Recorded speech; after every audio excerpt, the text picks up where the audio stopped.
Hello, hello. Announcing. Hello, hello. Yellow.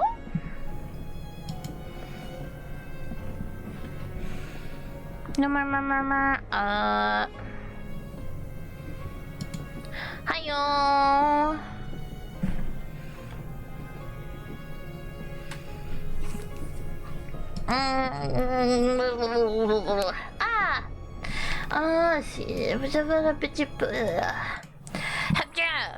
Hello. I'm normal today. I forgot to get all my fancy stuff out before stream, so I'm gonna do that really quick. Hold on, I need to summon things. I guess I'll summon a desk, I suppose. Summon that here. There we go. There we go. Hello, welcome to another weekly book club. Sorry I wasn't here yesterday. I have been having an awful week. For better or for worse, just a really bad health week for me. So I'm taking some sweet time to recover, instead of just pushing through it like I usually would. I'm like, I also have been doing a bunch of offline stuff this week, so I say resting, but it's like I'm not like actively streaming, and that's about it.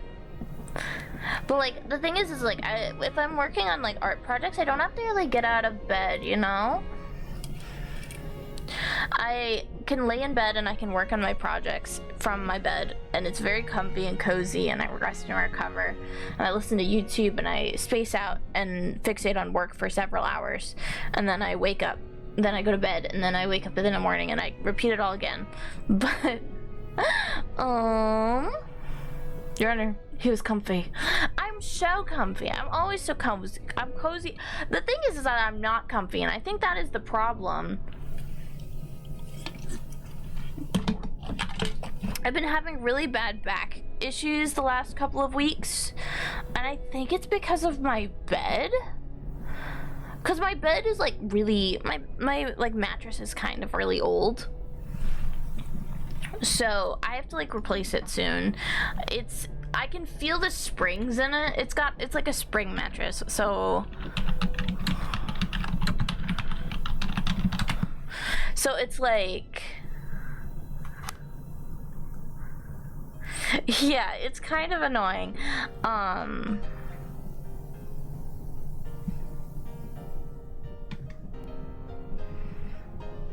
But I already kind of have a mattress that I'm looking at right now that I really want. So I'll get I want to buy a new mattress soon. It's really painful to lay around on the springs.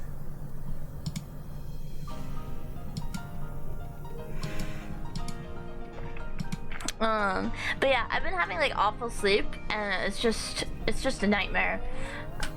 You're the big EP? Kamikaze, thank you for the reset! Thank you! Welcome to 8 months! That's 8 whole months. That's like not quite 9 months, but it's more than 7 for sure. That's 2 4s, 2 deaths.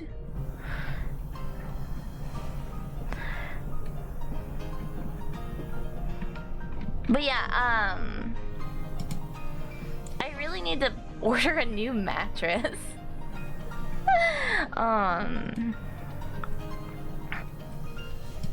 Cause it's just really, really annoying. So I've had the same mattress for like years and years and years.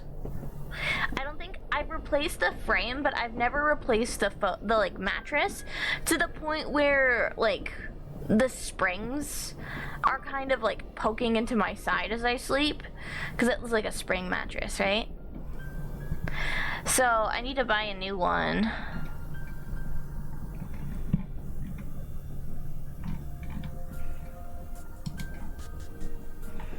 looking at mattresses right now. But yeah, that's kind of how my week has been. It's just I've been having a lot of back problems, and it makes it really hard to sit for long periods. And I already sit for 8 hours a day at the station offices when I'm doing my route paperwork. So just sitting for more hours while I'm streaming is just not possible. Yesterday I was in a lot of pain.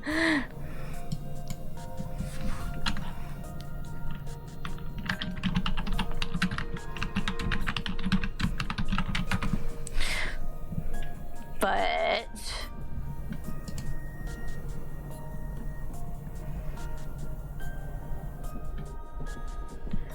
the good news is things can be done about this. Money can buy goods and services, but I also have to pay for other stuff this month too.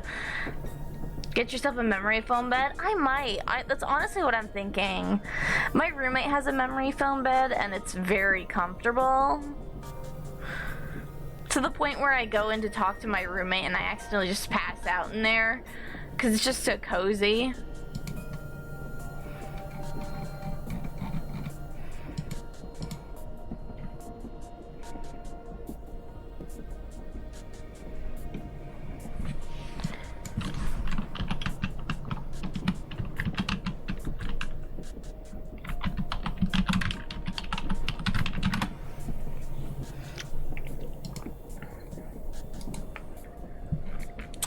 But yeah, I also need to get, so I have a canopy bed in my room, and it's just, I never bought the actual, like, canopy curtains. So I'm thinking about buying some of those as well. I might buy myself this as a treat. Because, like, I never saw the point because I already have blackout curtains in my room. But I don't know, maybe I might like the privacy of it. I like being in small enclosed spaces while I sleep, so it's like, does anyone else like that where you're like, where you sleep better if you're like, it's, I guess, like under the covers or like underneath things? Like I could never sleep with just like a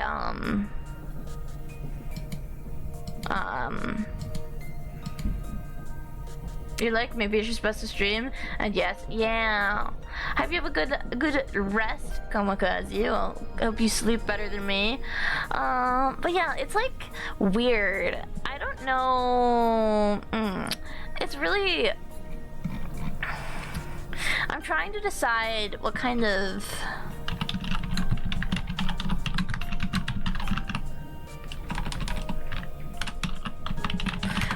curtains I'm interested in.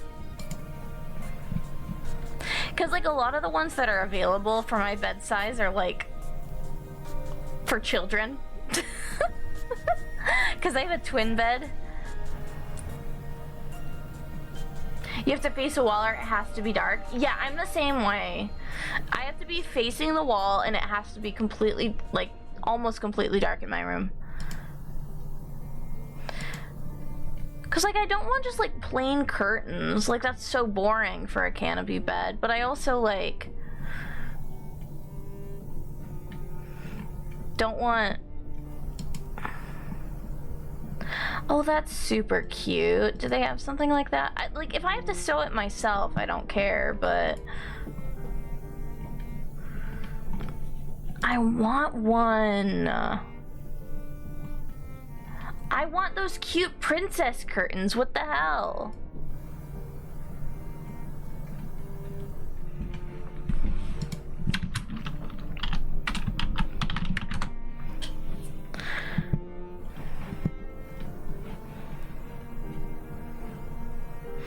See, being an adult is so funny because like I think I like begged my parents for a canopy bed when I was younger, and I never got one because I always had to share a room with my siblings. But now I'm like an adult and I'm like, I could just have that. I could just like have it.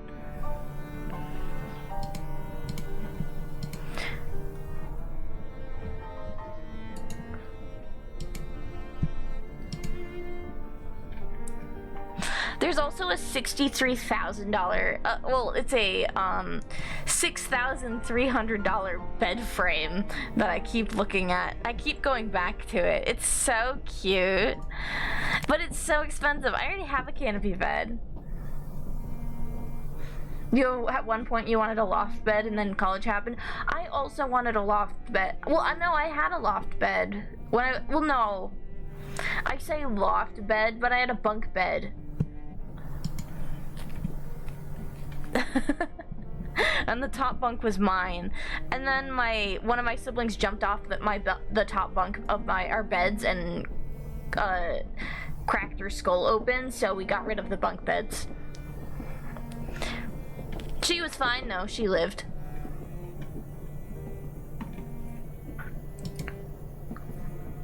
Oh, that's so cute. They make canopy beds shaped like trees? What the hell? These are all way too expensive to exist. They're super cute, Fable. They're so cute. I lost the tab. I just clicked off by accident. I'll find them later. But I've been trying to find good stuff for me to get for bed, because I've been talking about updating my bedroom for ages and have not. I wanna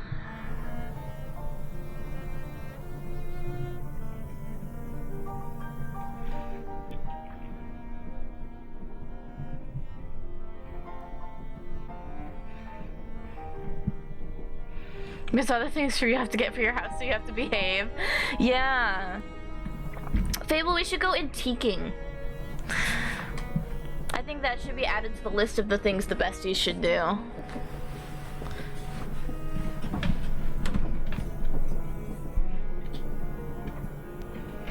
After you start at your new job, we should go antiquing, because I want to go. And it's fun to look at old furniture. We need stuff for our living room. Our living room is kind of... it's a bit of a male living space, if I'll be honest. But it's fine. Like, we have... It's like we're not usually in our living room, so...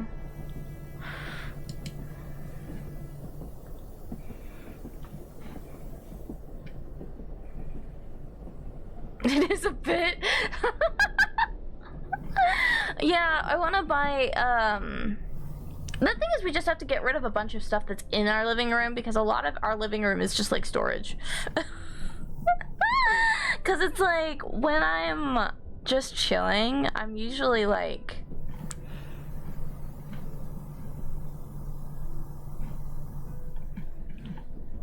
Like, if I'm like... The thing is, it's just like, we don't really put too much...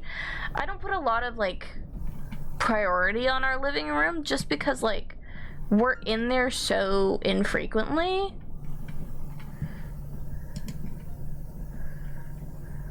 Because, like...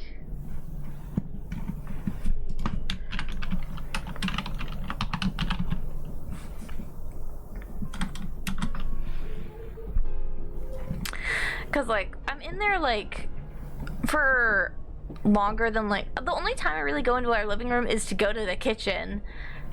So it's like a weird moment, like a bit weird, because it's just like I don't put priority in it, but I really should.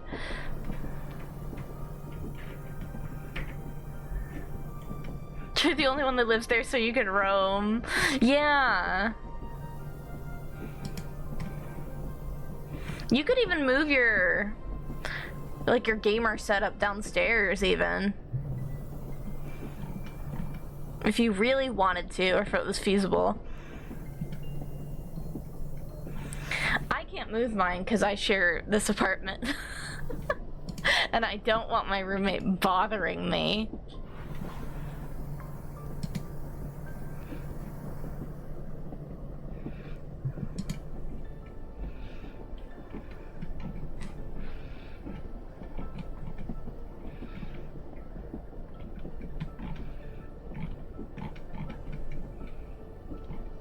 It would be a lot of echo though. That is true, I suppose. I suppose that is true. I mean, you can always treat your walls.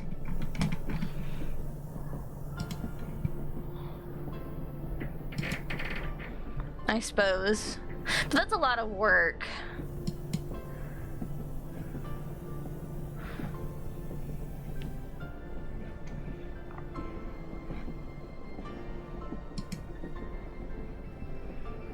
It's like so much work for...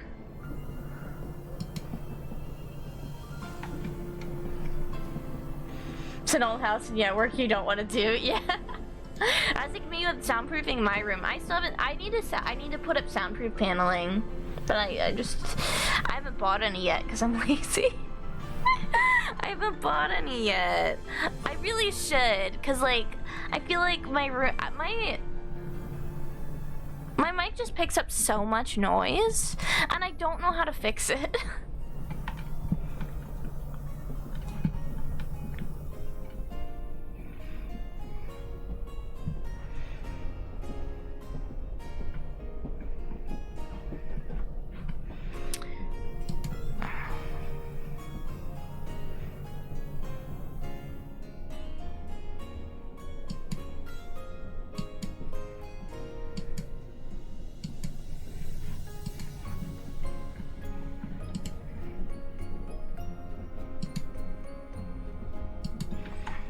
Yeah, it's hard, you know? Working on apartments is hard. I don't want to do it. I just want to stream and be the anime character on the internet. But that's what I am, regardless of the state of my apartment. My apartment is so messy this week. I have not been able to clean it all since like last week, because I've been in so much pain every day.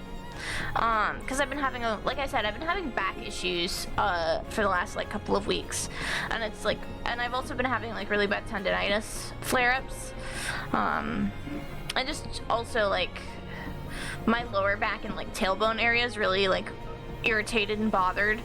So it's just like I don't want to get out of bed I don't even want to get out of bed to go to the station every day. Like, what am I supposed to do?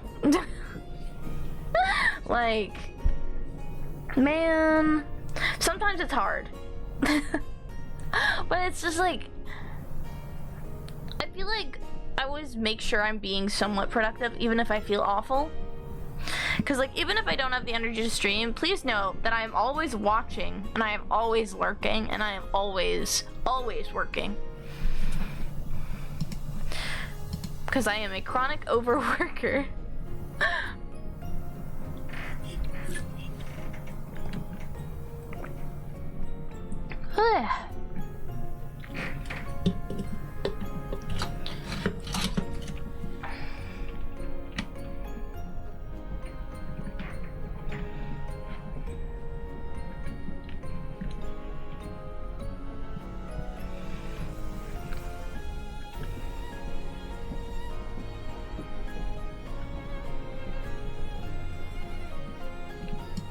Your brain is doing static nose. Oh, yeah.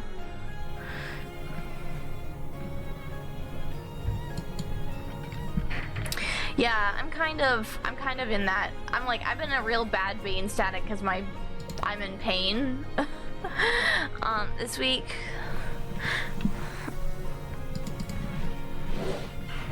But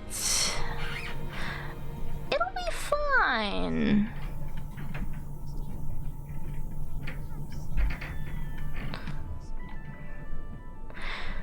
But I'm also thinking about like a bunch of others. I've just had a lot of things going on this last couple of months. Like these last few weeks have been really like brain draining.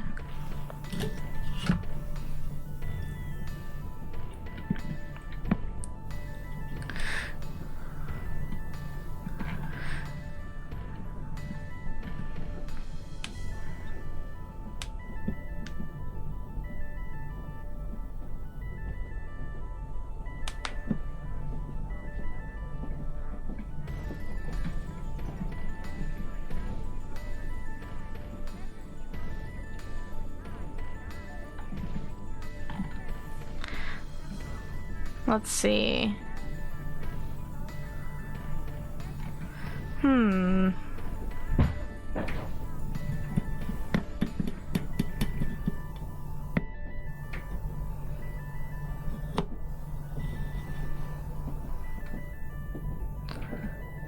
Oh my god. I'm also like, I can really, especially, I think, I don't know if I'm gonna be on, I haven't posted a schedule for this week because of how off I've been feeling. I don't know if I might just like take part of the week off or just stream on Saturday or something. I wanted to do like a co-working and chill stream Saturday maybe, because I have to get a lot of stuff done, but I can't show any of it on the screen, like on stream, because it's all secret projects. So I'm like, part of me is just like, maybe I'll just like invite friends on Saturday to hang out and we can talk about anime while I work.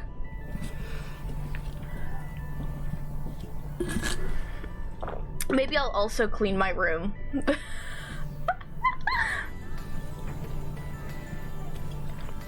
Maybe I'll clean my room. Fable, do you want to clean our rooms together on stream?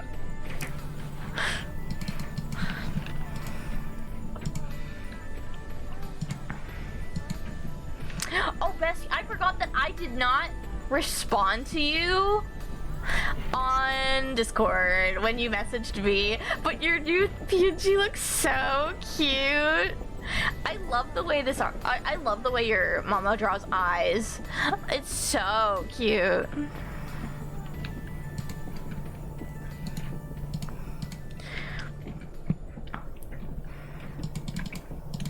It's so cute. I love art. I'm gonna eat it.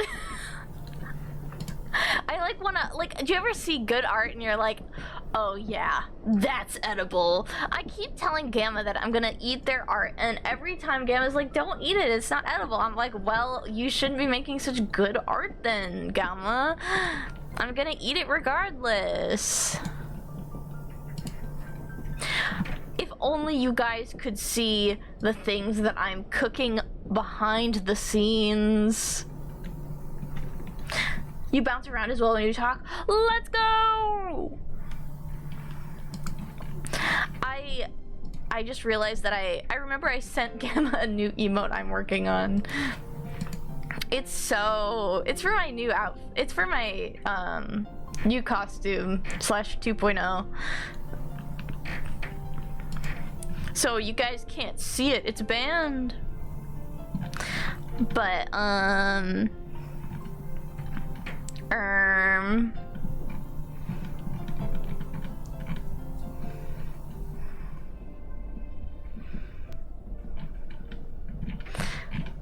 simply not allowed. It's banned. It's just banned, you know.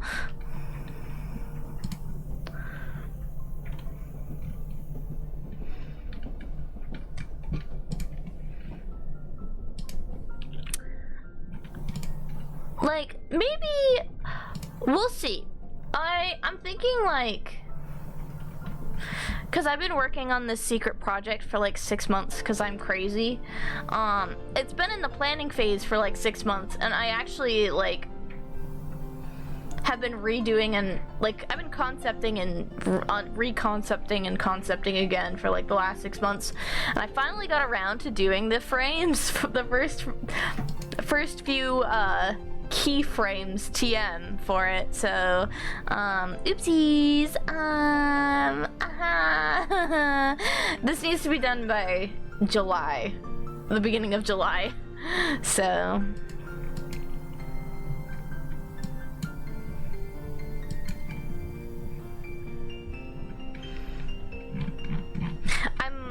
it's gonna be another one of those I hire Winnie as my assistant moments to get my work done in time. Cause I was like, Winnie, this is so much work, I'm dying. And Winnie's like, do you need me to color? And I was like, yes. Please. Please color. I'll give you money, please. Fund my...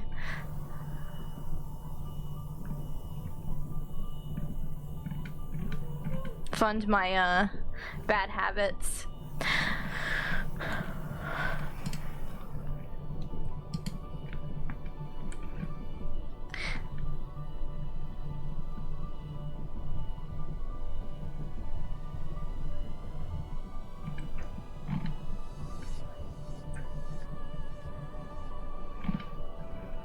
But let's see.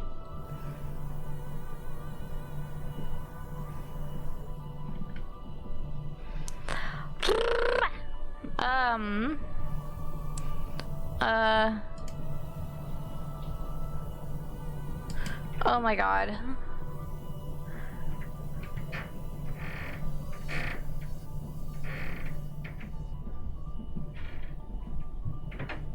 What was I saying? Oh my god.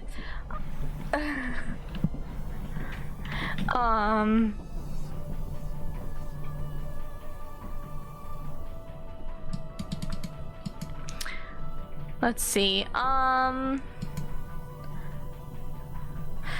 Oh, I was thinking about my...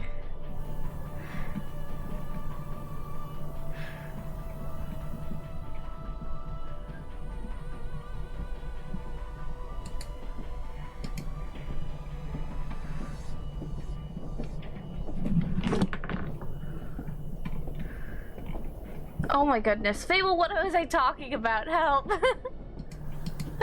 Oh god. But yeah, basically I've been drawing for like, so I work for 8 hours every day. I have to commute to and from the station via the train, of course, and then I run the train at night.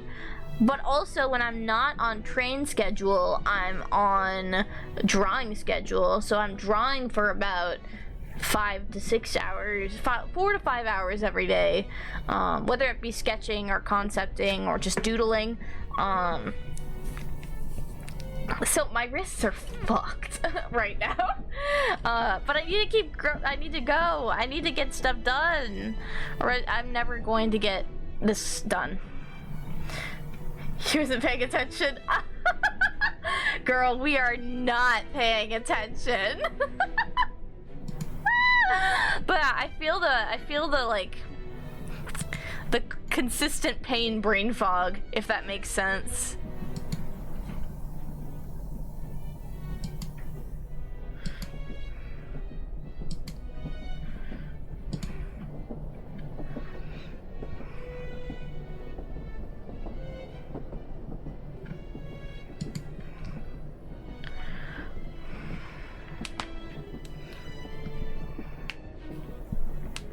Yeah, I've just been like researching. So one of my recent obsessions lately, I've been watching a lot of like artists do like illustration studies on like different artists' art styles and like what makes them like them, I suppose.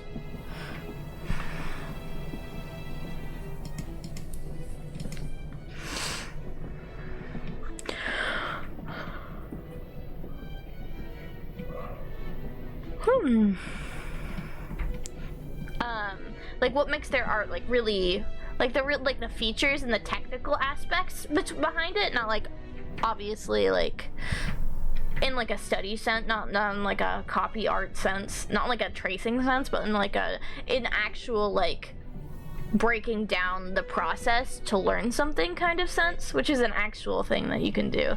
That I have to clarify it, but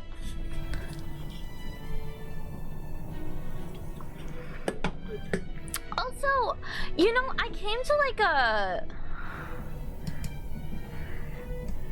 realization semi-recently that like, you know, like when like an old anime gets remade and then you're like, man, this just isn't the same as the old one, even though like the animation is nice, or like the animation is like, it's nice animation, but it just doesn't feel right, you know? I realized that it's probably because of the aspect ratio. I've been learning about aspect ratios in animation lately.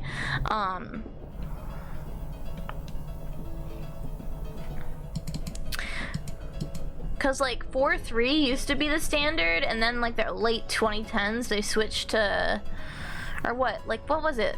Sometime between like 2005 and 2010 they switched to like, started doing 16:9, I think, is when the standard swapped. So now not only does anime have like more shit on the screen and like there's more space to fill, there's just like, I don't know, there's like a difference in like the way things are like composed, I suppose. Hi Graham, welcome in, welcome in, welcome in, welcome in. I'm yapping right now. We're gonna start Umineko soonish.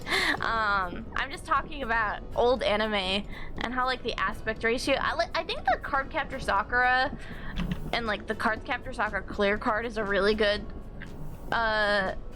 example of this.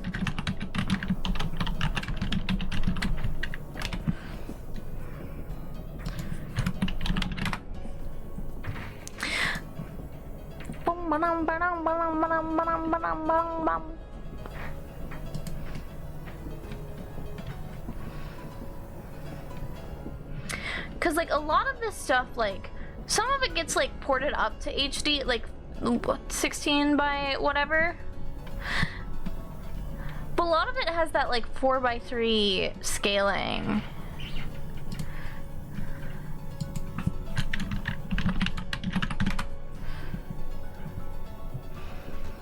So like it doesn't feel, even though it's like a similar art style and it's the same characters and it's the same everything, it still feels like the framing feels different, you know?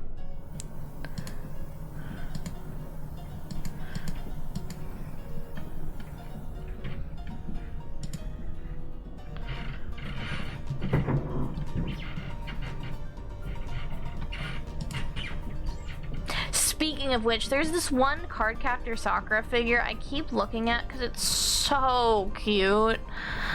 It's so cute, but it's so spency. It's of her in her little roller skates. And Kiro-chan is there. It's so cute.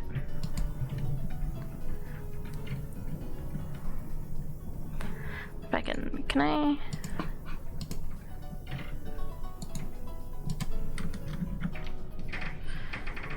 How?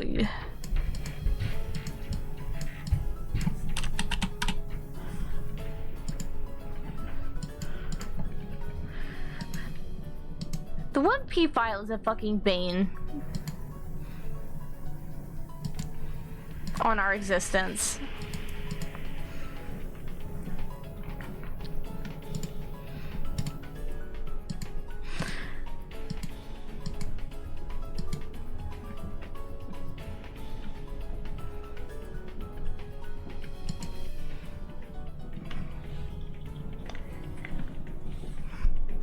But yeah, it's just like I'm learning, like I've been studying like what makes old anime like really have that old anime feeling. I've been studying techniques and skills for no reason in particular, obviously. But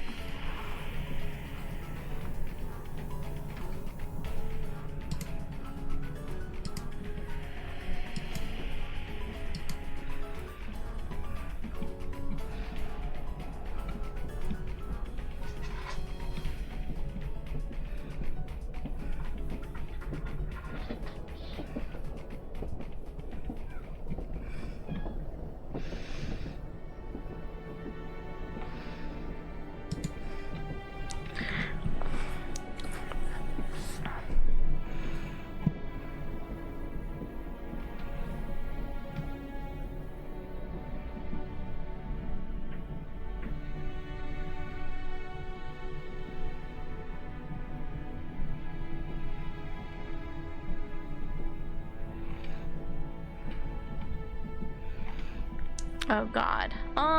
Yeah, okay. Like I'm trying to remember where we were last week.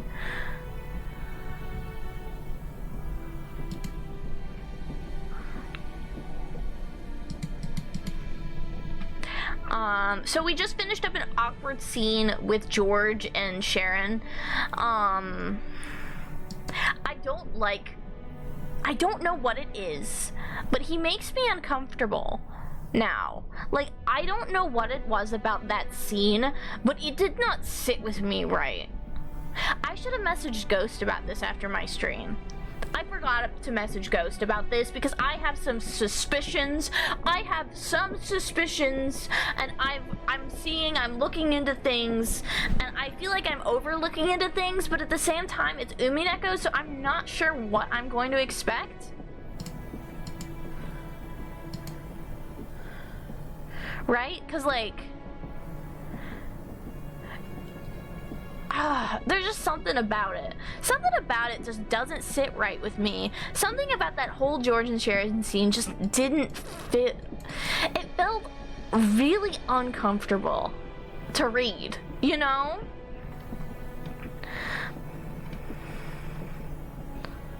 Oh God. I'm gonna message Ghost about this right now.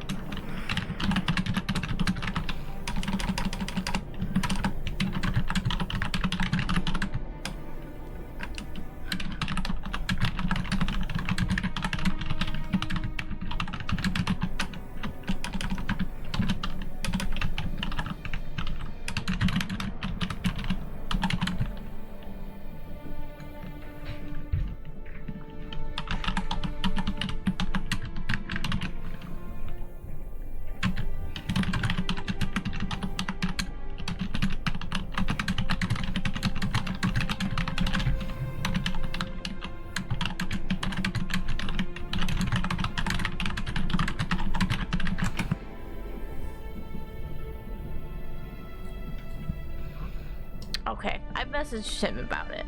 I messaged Ghost about it as the resident Umineko fan. But I'm just like, there's just something about that scene. It really didn't settle right with me, and I don't know what it was. Genuinely. Also, I can't stop thinking about Kyrie. She should leave her husband and find a real man like me.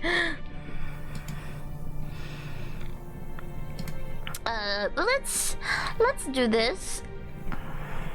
Lamau. So true. So true. I mean, have you seen her? She's awesome. She's like, hey Battler, I'm gonna give you some important life advice. I'm gonna give you some important logic and deduction advice as well. You will need this in the coming days. And I'm like, wow, she is so cool. She's so cool. I'm just like, oh, Kyrie Umineko, Kyrie Ushiramiya.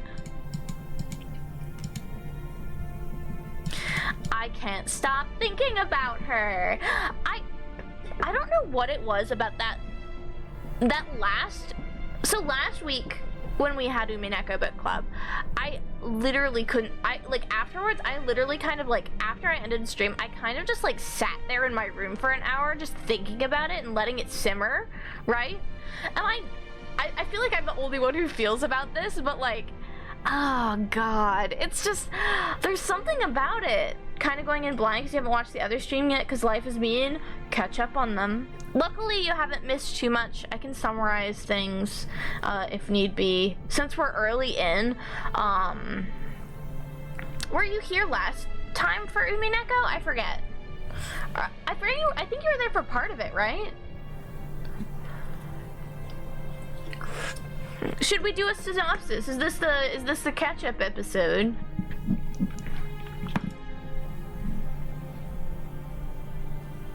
For a little bit? Okay. I'll give you the synopsis of what we've done so far.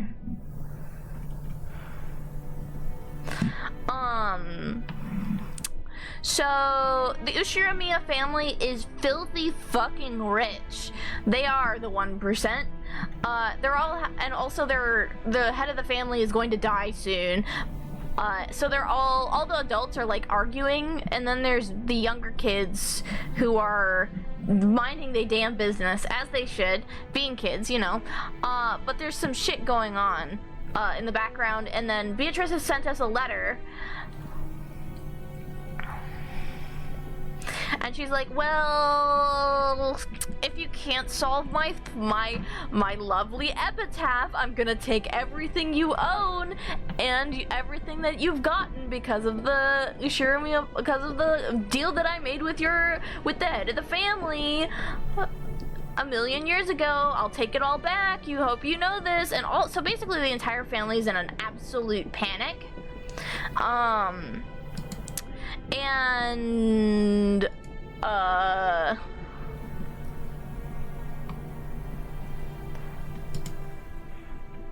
love that for her. I know she's girl bossing. I think that's a bit slay of her. She's allowed to obliterate the Ushiromiya family off the face of the earth, honestly, because honestly most of them kind of suck.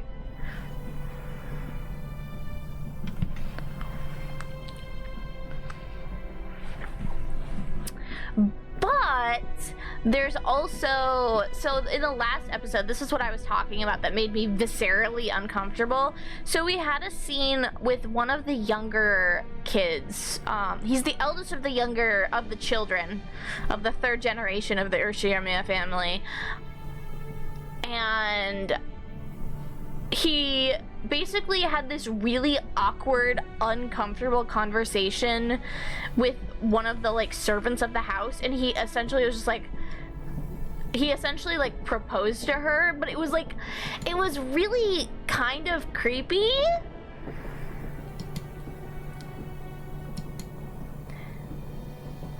I don't know, I get it. If it was normal, I think it'd be fine. I think it feels like it's weird, cause they've known each other. They're around the same age and they've known each other since they were kids, obviously. They've known each other since they were little, way younger in their when they were younger children, and now they're in their 20s, and he's just marry me, and she's just I don't know about that. She's very hesitant about it, and I really don't know what's going on with that. The entire scene reeked of power imbalance, to be honest. That's the whole thing. I think that it's the power imbalance that's making me uncomfortable. I'm no. So that's where we're at. We just finished that scene.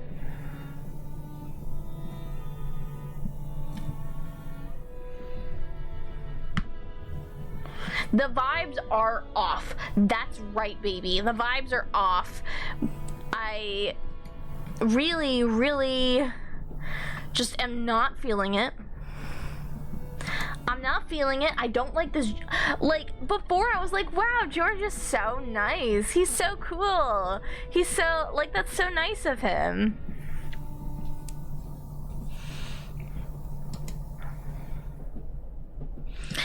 I'm he's so nice helping out with all the other younger people.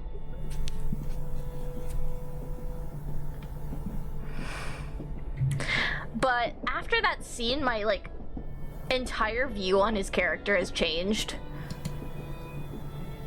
And I think he might just be as bad as the adults, but he could also just be the writing being janky. I don't know. The thing is, it's I don't know if that's the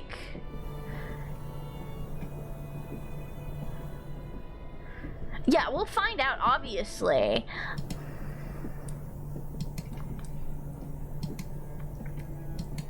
Obviously, we'll find out, but oh god, have I really been talking for an entire hour? Yap alert.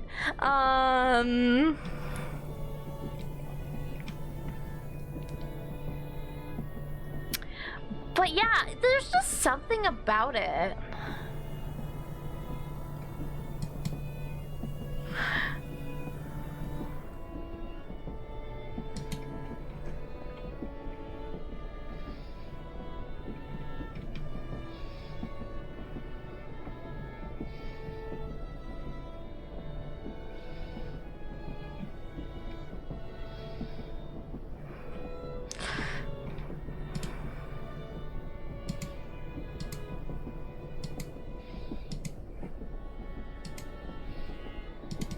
It's just, I don't know what it is about that scene that really just didn't settle right with me.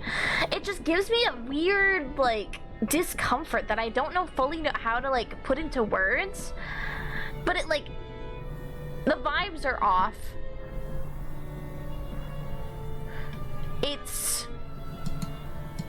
It's weird. It's really odd, I think. I don't think that's normal behavior. I think that George is abusing his power, and Sharon is way too nice to say anything about it.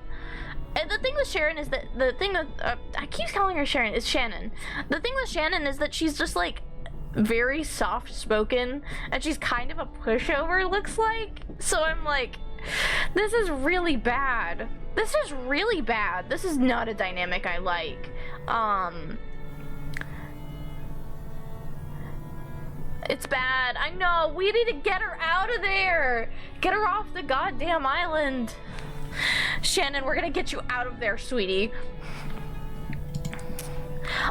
Anyways, I'm gonna set... Oh my god, my ads are going to start. So I'm actually going to... BRB for 2 seconds and grab another drink, and then because I finished mine while talking for an hour instead of playing Umineko, but I'm gonna grab another drink and then we will start reading. So I'll BRB in like 2 seconds. I'll BRB for like 3 minutes while our ads run. If you need to, make sure to stretch and grab some water, grab a snack, because after this we're gonna go straight into reading. No more yapping. I'm banned. No more yapping yet. No. But I'll see you guys in just a few minutes, okay?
We are so back. We're so back and we're so ready to read. I hope everyone has stretched.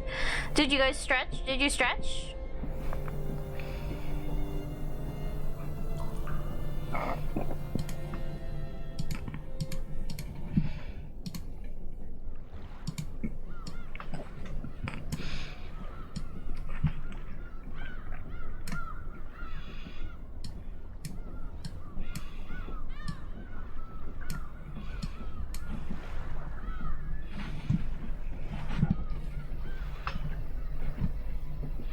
We back with Pepper.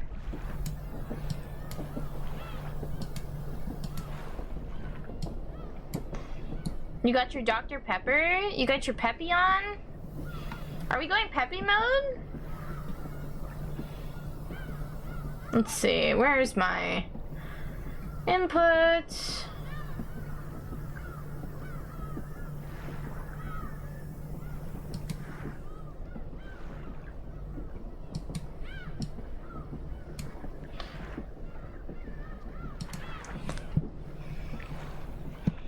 Oh shit.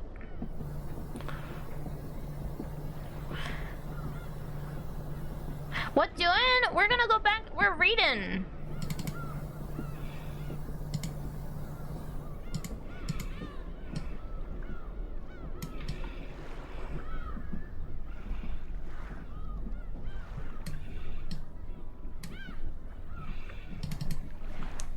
You're raiding? I'm reading! R-E-A-D-E-I-N-G, I think? I can't spell.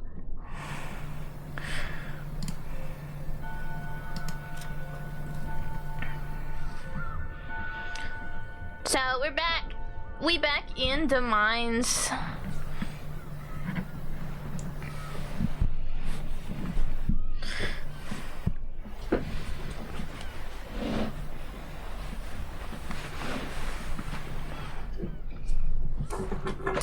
I got my iced tea.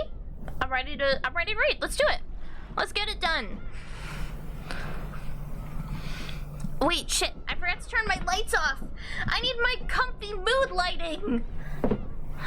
My cozy mood lighting. I can't stream without it.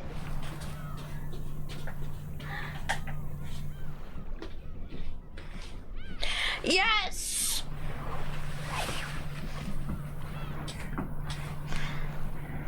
Okay.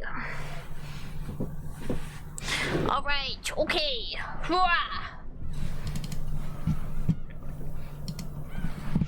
My mood lighting.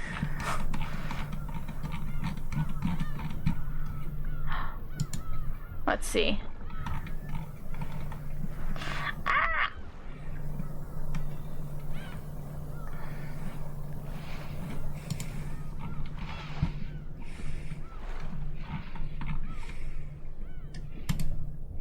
There we go. Got my mood lighting on. And I'm ready to read.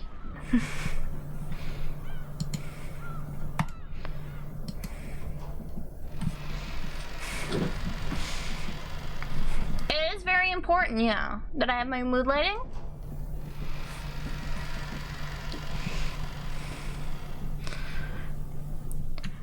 Shannon entered the entrance hall to the mansion with a tottering gait. A mixture of exaltation and uncertainty gave her a feeling that she couldn't easily describe. It swelled up in her chest until it felt like she was about to burst. After stopping for a second in front of the servant room to take a deep breath and calm her heart, she opened the door. Inside, Goda, who had been ordered to take the midnight shift at the mansion tonight, was absorbed in a worn-out crossword puzzle magazine. Go back to me, Lark. Have fun with the reading. Thank you! He looked up for an instant to see if one of the family had come up, but when he realized it was a fellow servant, he returned to his puzzle as if nothing had happened. Genji-sama told me to come and help you. Oh, is that so? That's a relief. I was just about to go check the mansion was fully locked up. But I felt uneasy about leaving this room unmanned. After all, Kraus and the others' meeting looks as though it will continue for quite some time. They might request some tea at any moment. That's true. Then what shall we do? Should I watch over? In that case, forgive me, but I'll ask that you patrol the mansion. I'll stay here, awaiting the family's orders. Yes. Shannon was slightly disgusted. Even though she's come here to help out as a favor, she was casually being forced to do the job of the person actually on duty. Furthermore, after one-sidedly forcing that task on her, Koro returned to his magazine once again and became immersed in his crossword puzzle. What a piece of shit. Shannon bowed her head as a token sign of respect to her elder and then left the room to patrol the mansion. Thanks to her being a bit ticked off, she managed to suppress that floating feeling she'd been having until just now. Anyway, she couldn't let Genji or Kanon see her looking like this. She wanted a little time to herself until her heart calmed down, so maybe going on patrol wouldn't be so bad. She began to hear the tumultuous voices of the family discussion coming from the dining hall. Someone was speaking at great length, only to be interrupted by someone else. This second person also began to speak in a very long, drawn-out fashion until yet another person interrupted. They kept on repeating. It was as though their displeasure was seeping out through their voices. She had been told to go to the guest house, so it would be bad if Kraus discovered her. Thinking this, Shannon dashed past the dining hall. Then she went along a prearranged route through the dark mansion, checking that all the locks were secure. She walked down the hall, checking each window. There were no humans on Rakanjima other than those connected to the family, so locking up didn't really serve much of a purpose. No one had been in the habit of locking up at the Ushirimiya head family, and until Natsuki had scolded them for being careless. The metal fixtures in the window were ice cold, and as she checked them one by one, the glow in her heart seemed to cool down.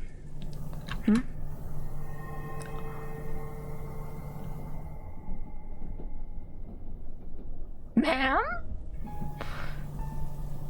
At that time, she thought she saw something twinkling across the hall.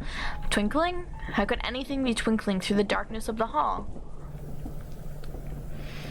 She'd figured she must have been imagining it, but she still held her breath. Grasping a curtain, she fearfully gazed down the hall. However, other than the occasional crack of thunder brightening the hallway, she was unable to glimpse any flicker again. It must have been her imagination, after all. Maybe her heart was so agitated that she'd seen something that didn't even exist. Shannon went back on to checking the windows. However, a certain unnerving memory was resurrected in the back of her mind.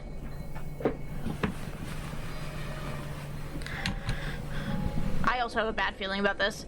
It was a ghost story, which had been passed down amongst the servants who served the Ushirimiya head family. The mansion, who had two different masters, one of the day and one of the night. Beatrice, the master of the night, would sometimes fly around the mansions in the form of sparkling butterflies. That was the story. Come to think of it, didn't Kanon once say he'd seen it with his own eyes? Though he got sulky when I said he must have imagined it and refused to believe him. Could it possibly be true? The roar of the thunder gave no answer.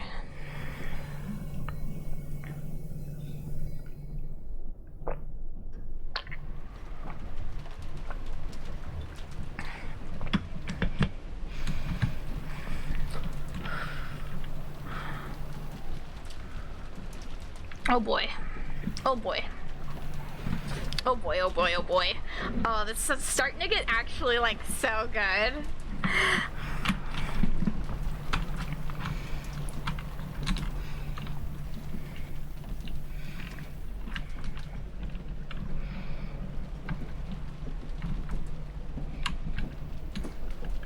Oh.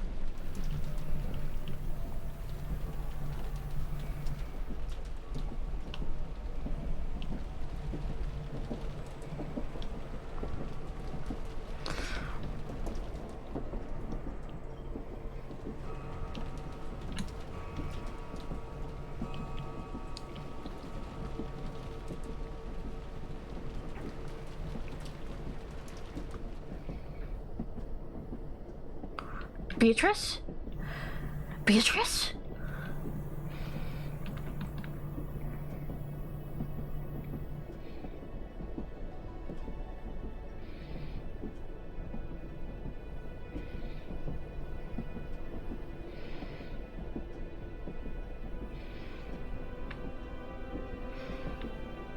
I have a bad feeling. Oh, this is bad.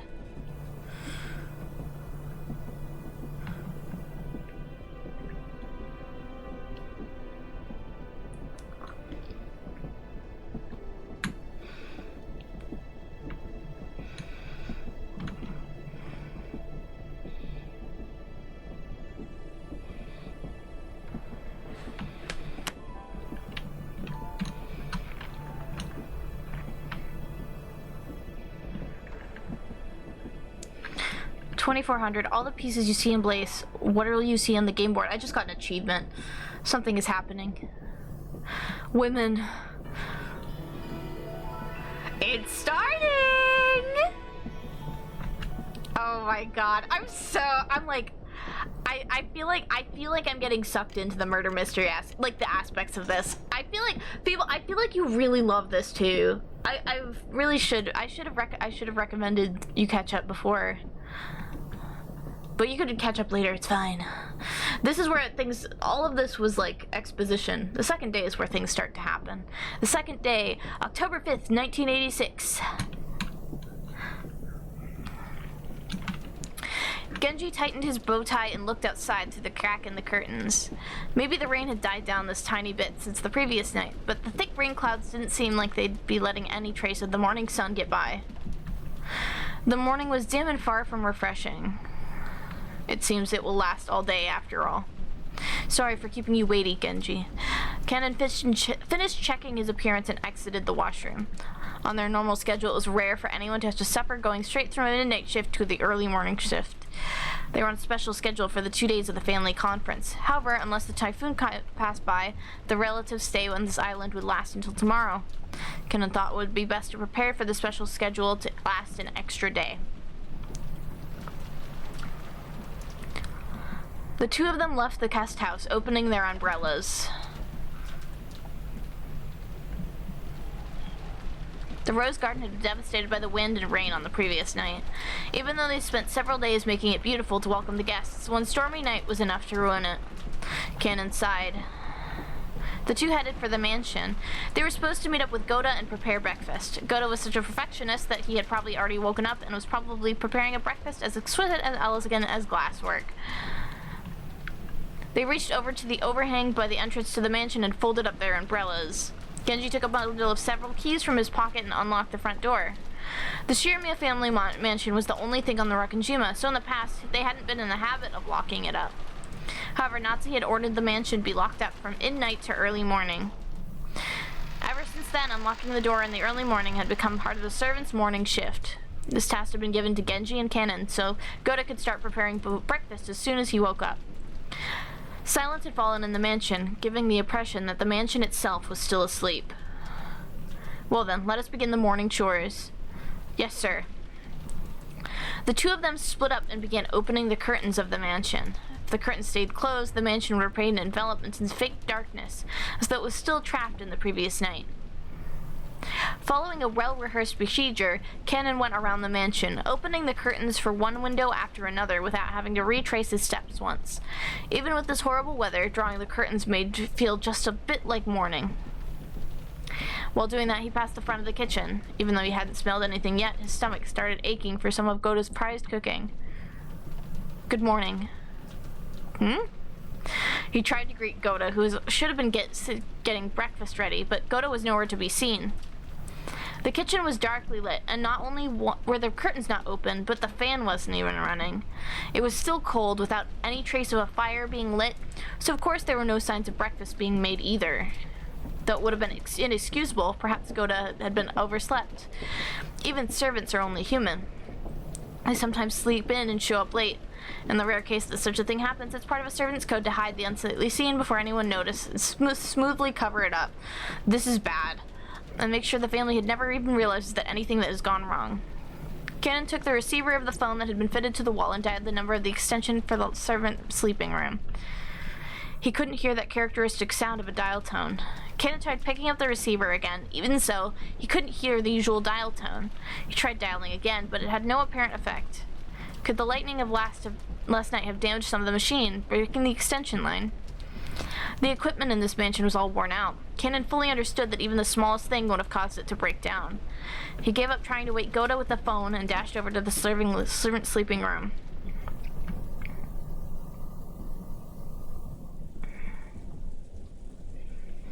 How long has it been since I stopped sleeping and started lazily staring up at the ceiling? That vague sense of awakening was part of Natsuhi's usual morning experience. She always slept lightly and couldn't sleep at all without medicine. To Natsuhi, sleep was definitely not a happy thing. When she looked outside, she saw that it was still pouring. If she hadn't sensed a tiny amount of light, she might have mistakenly thought it was still the previous night. She herself was one of the hosts, so she mustn't wake up later than the guests. Urging herself on, she raised up her body, which still hadn't completely recovered from yesterday's weariness. No one would torment her as long as she remained inside this room. And her headache wouldn't get any worse here. This room was the only place she could find peace. So when she left, it meant returning to the world where her husband's siblings kept trying to stab each other in the back. In that case, wouldn't it be better to stay locked up in this room forever? That ridiculous notion brought a bitter smile to Natsuhi's face. She was starting to sound like Kinzo. Though she often complained about Kinzo staying locked up in his room and refusing to attend to everyone else, the truth is she longed to do the same. Natsuhi gave her head a small shake, and her fantasy was replaced by the reawakening of her usual headache.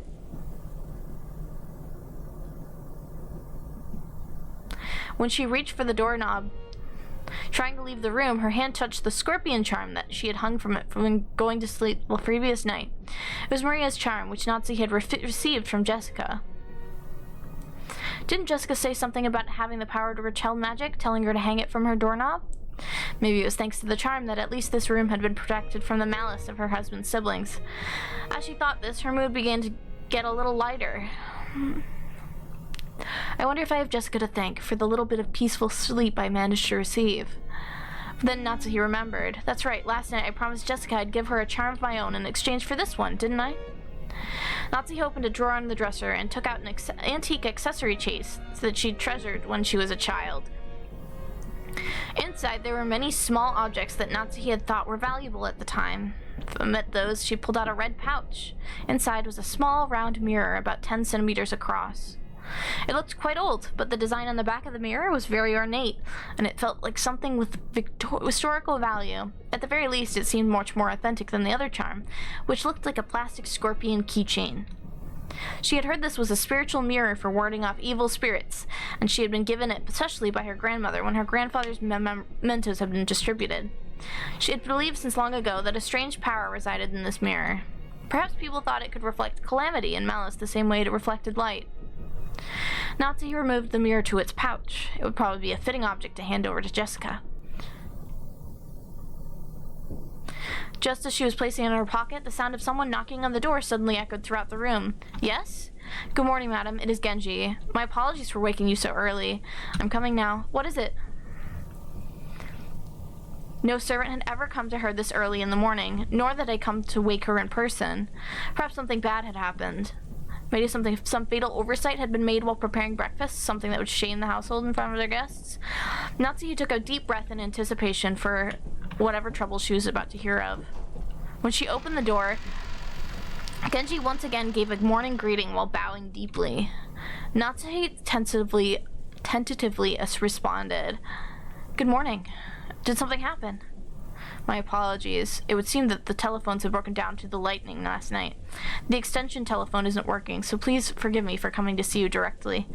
"The extension telephone isn't working? That will be troublesome. Will it be possible to fix it?" "I am afraid we don't know the location of the damage. Later on, I would like to call in an expert and have him repair it." "Does that mean we'll be unable to have it repaired until after the typhoon passes?" "Then it will remain broken down for the duration of our guest's stay." Oh dear. Will that hamper our efforts to care for our guests? "We will do all we can to ensure there are no problems." "Very well.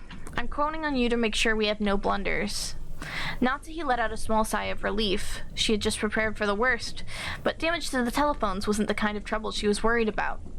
Then again, even this would probably be enough to spark sarcasm from Eva. Natsuhi gave her head a light shake. "Are the preparations for breakfast proceeding well?" "As to that, we haven't been able to find Goda. The arrangements for breakfast haven't yet to be carried out." "What did you say?" Natsuhi was indignant.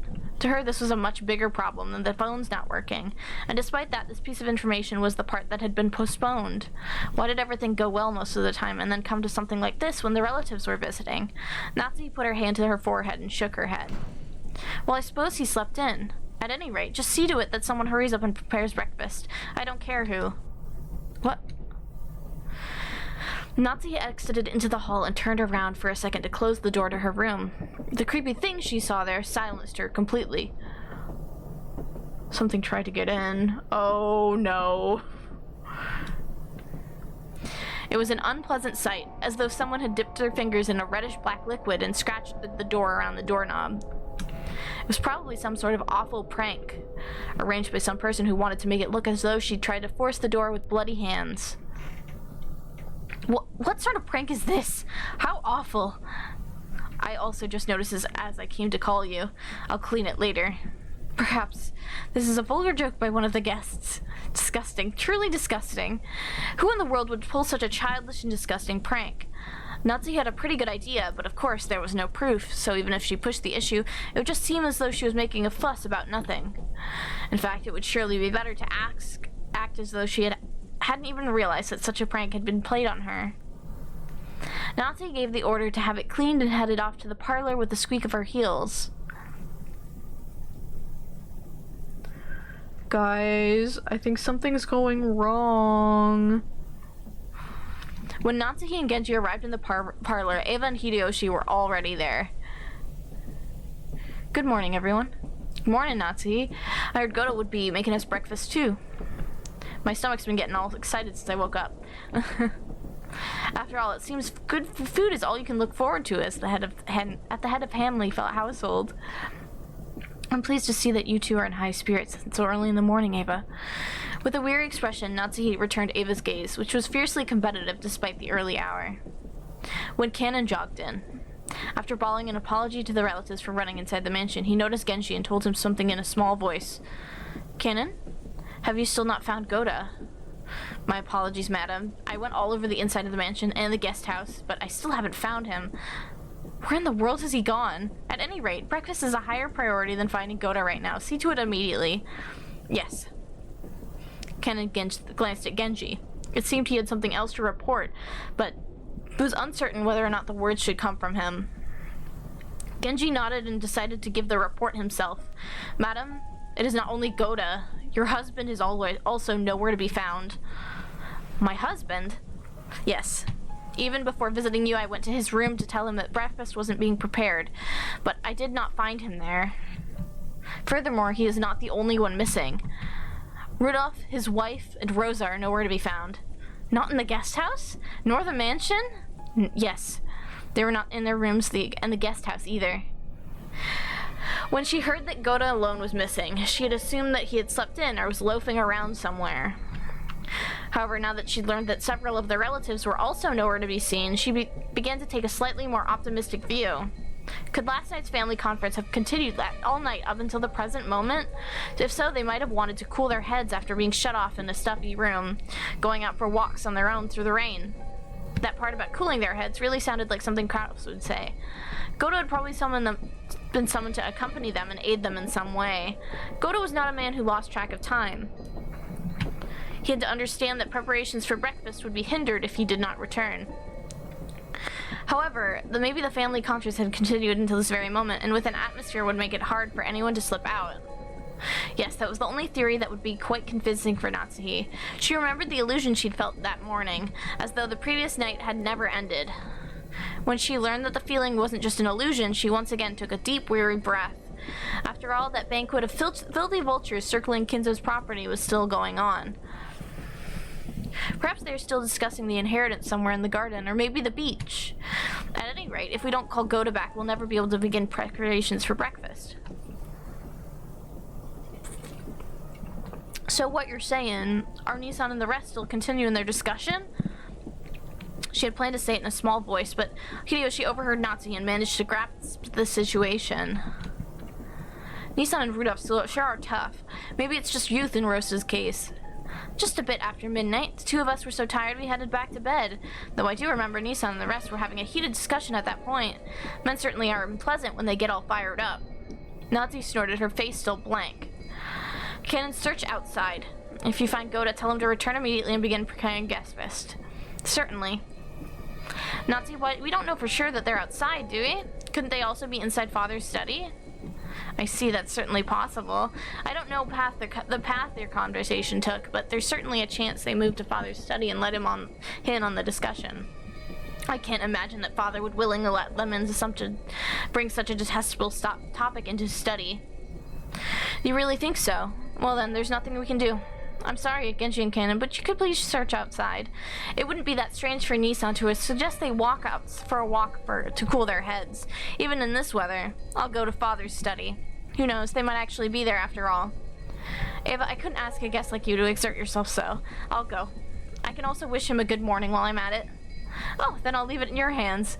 Though I somehow doubt he'll return your greeting. Natsu, have you always been in such good terms with Father? I don't know whether you could call it that, but I am sure I have gained his trust as the wife of the successor of the Shiromiya family. Then I'm sure I'll at least answer you, right? I'd like to at least have breakfast with Father. Do you think you could convince him to come down and join us?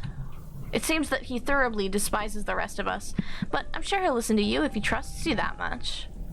After speaking so boldly, if you're unable to convince Father and come down alone, then I doubt you'll ever be able to claim that you've earned his trust again. I'm not confident, but I will try. Ratsuhi responded, looking discouraged. However, knowing Kinzo's temperament, she had absolutely no confidence in her ability to bring him out. Eva was clearly mocking her, confident that Natsuhi wouldn't be able to get Kinzo to come down. But even so, Natsuhi would lose face if she gave up, saying it was impossible and letting Eva go instead. Eva's mean spirit and unreasonable demand made Natsuhi clench her fists slightly. When Genji realized this, he softly spoke to her over her shoulder. Madam, please take this if you would. Is this his... Genji handed Natsuhi a sparkling gold key of ornate design. It was the key to Kinzo's study. The study had an auto-lock and couldn't be unlocked as long as the Kinzo forbade entrance. However, since Genji was specially trusted by Kinzo, he was allowed to carry a key to that door. But if this key is used, won't you also receive the blame? When the master is sleeping deeply, simply locking on the door will not suffice, and it would be more difficult to persuade the master to leave his room if he must talk through the door.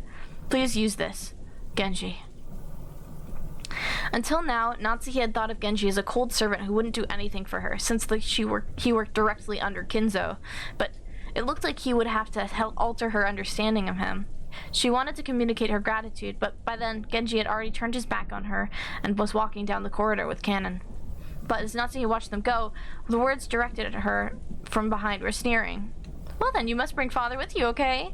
After all, it's his son Preston's wife who's asking, so I'm sure he'll listen to you. We're guests, so we'll just relax here at our own leisure. Quit it, Ava, you're taking us too far. Sorry, Natsuhi, but we're counting on you to deal with Father. Without answering, Natsuhi forcefully spun around on her heels and quickly left that place. Oh dear. I really have a bad feeling.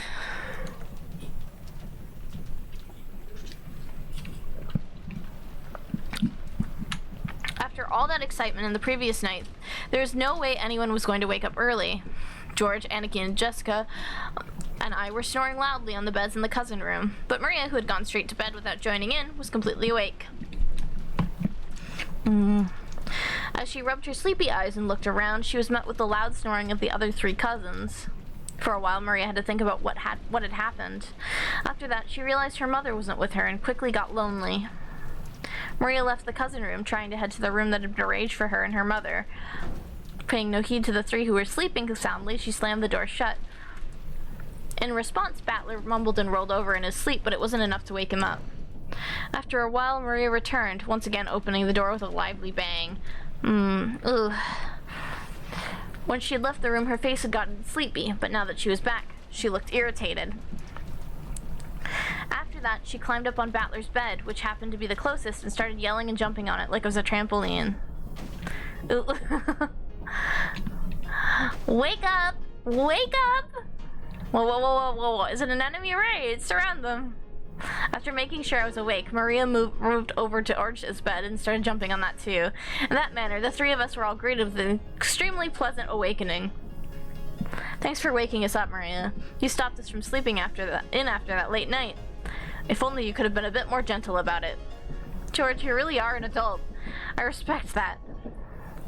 It'll be 7 soon. Well, it's not really a bad time to wake up.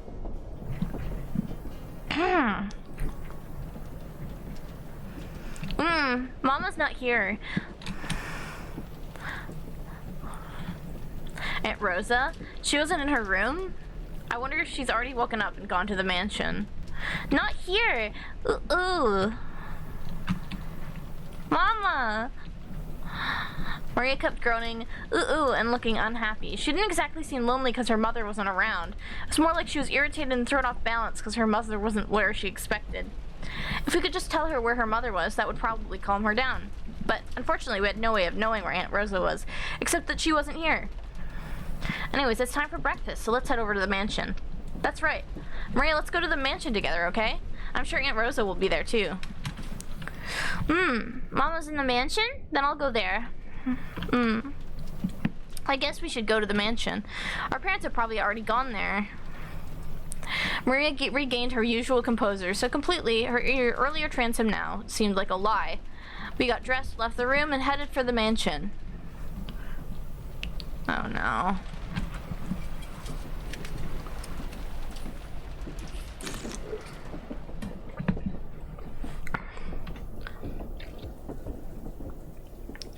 Once more there was a knocking sound on the study door, but there was no answer.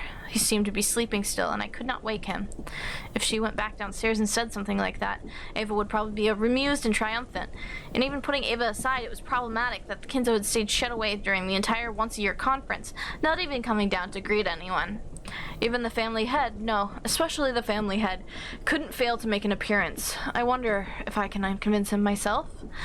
Natsuki readied herself and used the key that she'd borrowed from Genji to open the door. Oh no.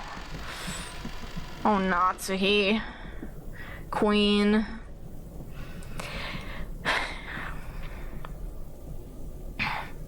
Even though she was prepared for the sweet stench which seemed to eat into one's brains as it poured out from the small crack in the door, she couldn't help but grimace. Thinking that he might still be sleeping, Natsuki entered the room quietly.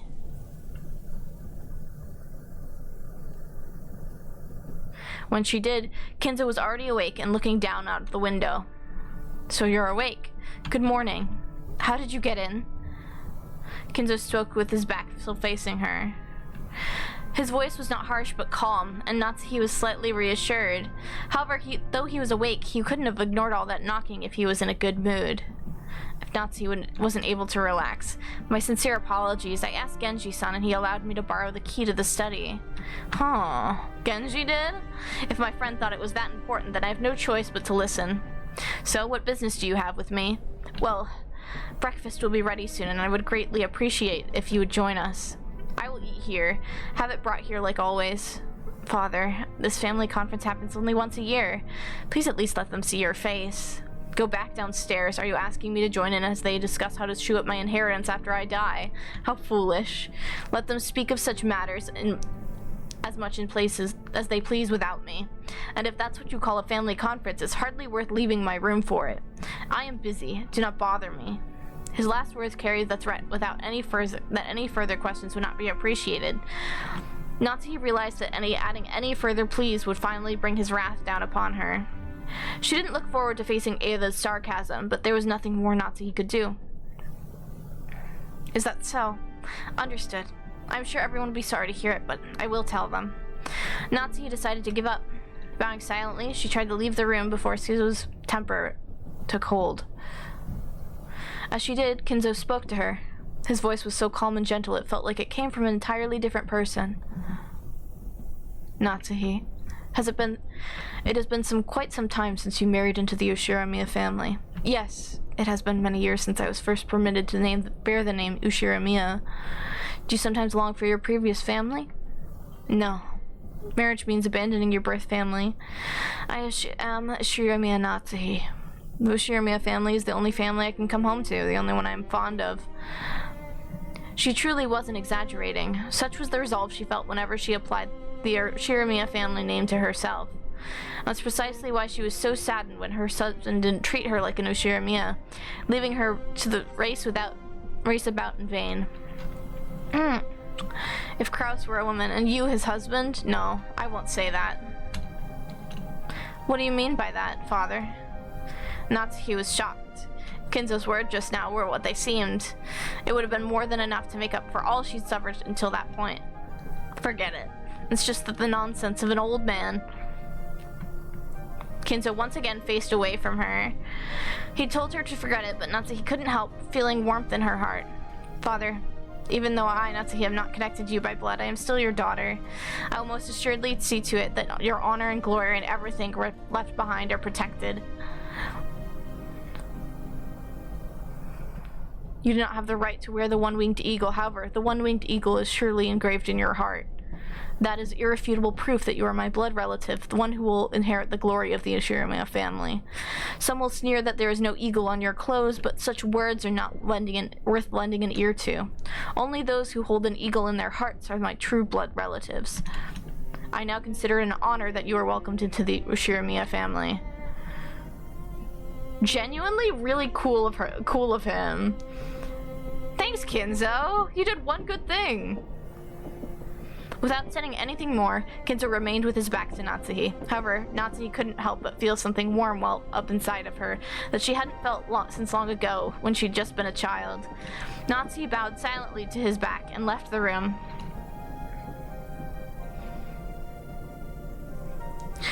Good timing. How is father? You were talking so long I had time to check. When Natsuki left the study, she saw Eva climbing the stairs and their eyes met. Eva was smirking unpleasantly, thinking that Natsuki would leave grudgingly after failing to convince Kinzo. However, the way Natsuki was now, such a frivolous laugh would not disturb her. She was not permitted to wear the family crest on her clothing, but she was permitted to wear it in her heart. So she spoke calmly, clearly, and confidently, with the dignity of one who would protect the Ushiromia family's glory. Father said he would not join in on the family conference. He says he has no interest in discussing such obscene matters. I figured you'd say something like that. If you failed to persuade father, just say so. How pitiful. I'm beginning to see why father lamented so. What do you mean by that? Natsuki did not answer. Just as Kinzo had done earlier, she showed Eva her back as she headed down the stairs. Eva finally realized what she was making fun of, something had happened so quickly bolstered Natsuki's confidence. Fucking get her ass.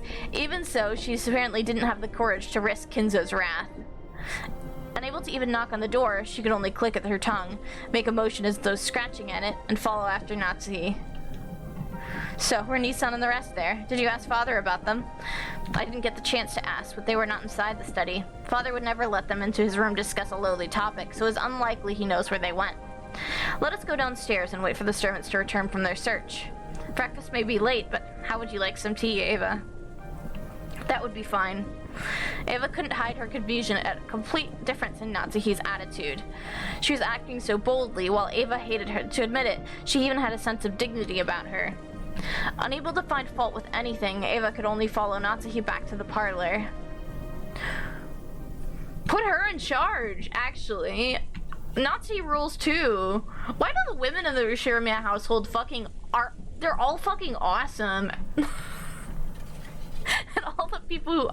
all the men are just like, I'm gonna kill you.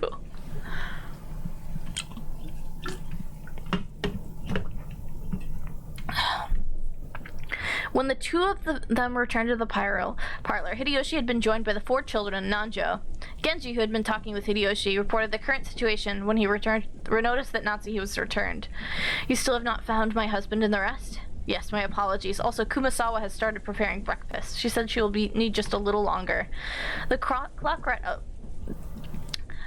a little past 8.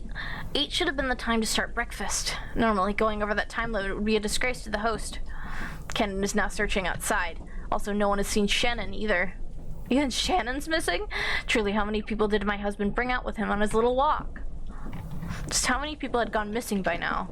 Now that the number was this large, it was starting to feel truly unpleasant, as though the people here were only ones being left out of something interesting. At least, that seemed to reflect on the feelings of the children, and Maria in particular. She was indignant, her stomach grumbling, almost as though her mother and the others left her alone to go off and eat something delicious without her. The other children were flipping through the channels on the television, trying to find a program that might interest Maria and cheer her up again. Nanjo was sitting on the sofa, gazing blissfully at the children while reading a book. It must have been a book about chess. The sound of footsteps kept rushing towards them with a pitter-patter. There was only one set, so they realized before seeing who it belonged to that it was probably Kennen, not Kraus and the rest. Madam, excuse me. Judging by your appearance, you still haven't been able to find them. My apologies. I still haven't. It will be enough. You've worked hard. She didn't know where they were, but they had to be somewhere on the island. They hadn't had a thing to eat since the previous night, so their stomachs must be growling about now. They'd probably come plodding back of their own accord before long. But by now, Natsuki was thoroughly exasperated and started to feel that there was no reason for them to go out of their way and search. I'll go to the kitchen to prepare some tea for all of the guests. Thanks to both of you for all of your hard work so early in the morning. Natsuki left the parlor, acting as though the release in tension had caused a new surge in her headache. Kanon tried to call her back, but Natsuki left swiftly. What is it? Was there something else? Yes. I was unable to find her husband or anyone else, but, well, Kanon sounded evasive. He looked as though he didn't know where they were, but he'd spotted something that might be connected to their disappearance. Eva and Hideyoshi noticed this exchange of words and came over. They'd probably picked up on something strange in Kanon's behavior. What's going on, Kanon? You found Koro and the others? Actually, the Rose Garden storehouses looked strange. What do you mean, it looks strange? It was, how should I explain it? Kanon hesitated once more. His tone wasn't at all what you'd expect from this usually fearless boy. Seeing this, Eva and Hideyoshi looked at each other dubiously. What do you mean? Are you saying Nissan and the others were inside the storehouse? No, I'm going to inspect the inside now. I just now came to get the key, but, I don't really get it, but sounds like we just gotta look around inside it. Where's the key to that storehouse? It is in the servant room. Let's check inside the storehouse at once. That key's not gonna be there, is it? Oh, no, the key is there. Kanon dashed off to the servant room and returned with the key. Genji left the parlor saying that he would go to check, and then Eva and Hideyoshi followed after him. What was this something strange about the storehouse that had caused the usually fearless Kanon to hesitate? It was still pouring outside, but perhaps their curiosity over the something about Kanon couldn't talk about won out. While the children made a big fuss watching television, Kanon and the rest dashed over to the entrance.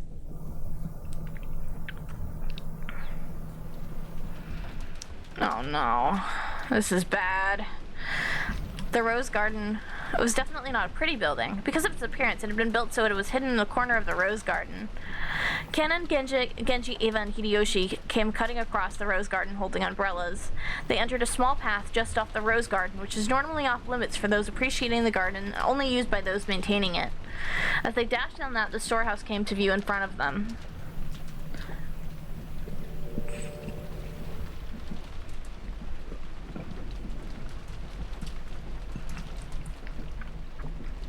It was quite the old shed, and compared to the flawlessly perfect beauty of the Rose Garden, it was pretty seedy looking. It was easy to understand why it had been built in a hard-to-see place. Eva and Hideyoshi arrived at the storehouse not long after Kanon and Genji. You two sure are fast. I thought my heart was gonna explode. I never knew they had a storehouse way over here. But what is that? When Eva looked at where Kanon was pointing, she was at a loss for words. Noticing this, Hideyoshi also followed Kanon's finger and was likewise too shocked to speak. The entrance to the storehouse was a kind of shutter. And there, everyone suddenly realized why Kanon had been unable to find words to describe what they saw now. On the shutter, which was completely filthy from being exposed to the wind and the rain for so long, stuck right on it,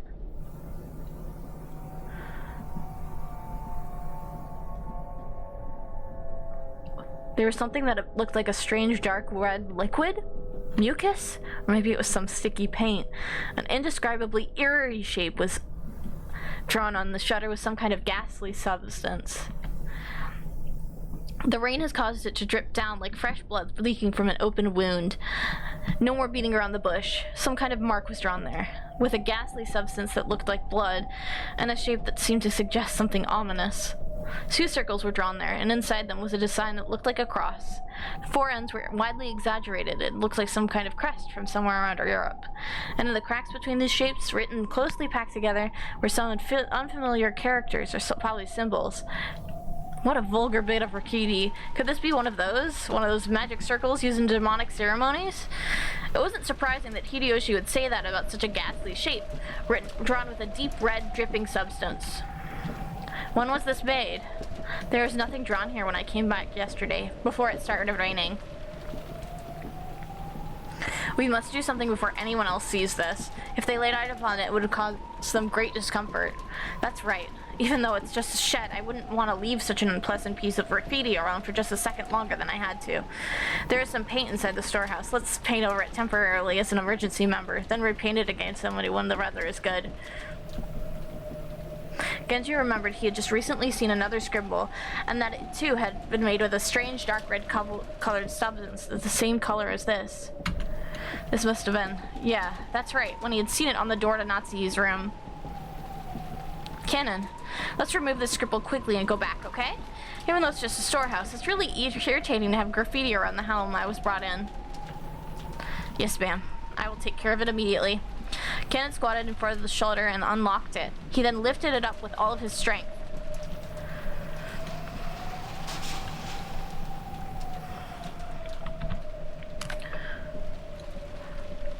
A boisterous noise resounded, and the eerie shape drawn on by the shutter began to get sucked in through the top as the shutter was raised. At least for the time being, that ominous drawing disappeared from their direct gaze, and they all breathed a sigh of relief.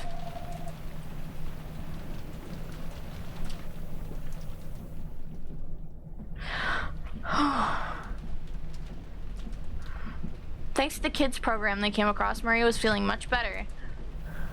Battler and Jessica were poking fun at the kids show at every term, cackling together. George was enjoying the program with Maria from her perspective. Nanjo sat on a sofa by himself, passing the time by reading quietly. There were hurried footsteps coming from the hallway. They were the footsteps of a single person. Did that mean it wasn't the group of 4 that had just left? It was Genji. It was very rare for Genji, who considered being out of breath a violation of serpent's virtues, to be gasping for air. He had probably come dashing back from the outside of the mansion. His shoulders were soaking wet, and he didn't have his usual trim appearance.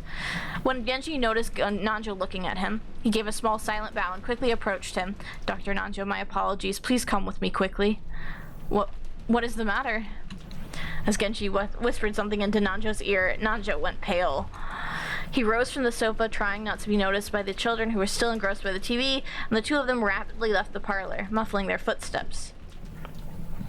Just when they were about to exit the parlor, they came across Natsuhi, who was pushing a serving cart loaded with a tea set. Genji whispered something into Natsuhi's ear, and Natsuhi went pale in apparent shock. Then, leaving the serving cart where it was, the 3 of them dashed towards the entrance.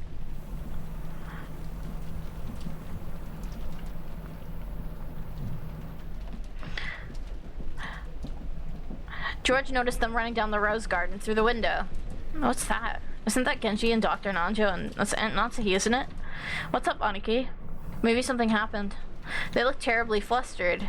When Jessica and Maria saw that Ava, Hideyoshi, and Nanjo were no longer in their seats, and the serving cart had been abandoned at the entrance to the parlor, they also realized something was the matter. Could there have been some kind of accident?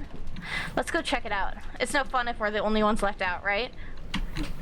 For some reason, what Battler said sounded extremely indiscreet, but they couldn't deny they were a little insecure and concerned after seeing the adults run off into the rain without regards to their appearance. Let's check it out, okay? I'm worried something might have happened. Jessica's uneasy words spoke for all of them. Hey, Marie, are you coming too? Or will you watch TV? Wanna watch TV? Let's go on without her. Maria, we'll be back soon. You keep watching TV, okay?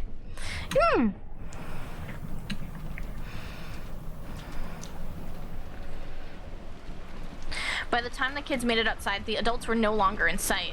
But Jessica seemed to have a pretty good idea of where they'd gone, judging by the direction they'd been running. Following Jessica, they ran through the rain-soaked rose garden. The wind seemed to suddenly get stronger. The malicious sound of thunder began to rumble like it had the previous night. It felt like an eerie something had surrounded the island. It was trying to stop us from moving forward. Jessica, is there something over this way? I'm pretty sure there's a shed for gardening tools or something? What in the world could be going on in a place like that? Just as Jessica had said, they began to see a storehouse in front of them. They could also see the adults there. The shutter of the storehouse was open, and several adults looked as though they were searching for something. For some reason, only Natsuhi was outside the storehouse. Without even holding an umbrella, she looked like she was hanging her head. Her back was facing them. There was Genji, Nanzo, and Natsuhi, who had just left the mansion. The ones who'd left earlier, Ken, Ava, and Hideyoshi were also there, making for a small crowd. But there was absolutely no bustle of activity. When Natsuhi realized the children were approaching, a terrible expression rose to her face, and she ran at them with their arms spread wide. You mustn't come any closer.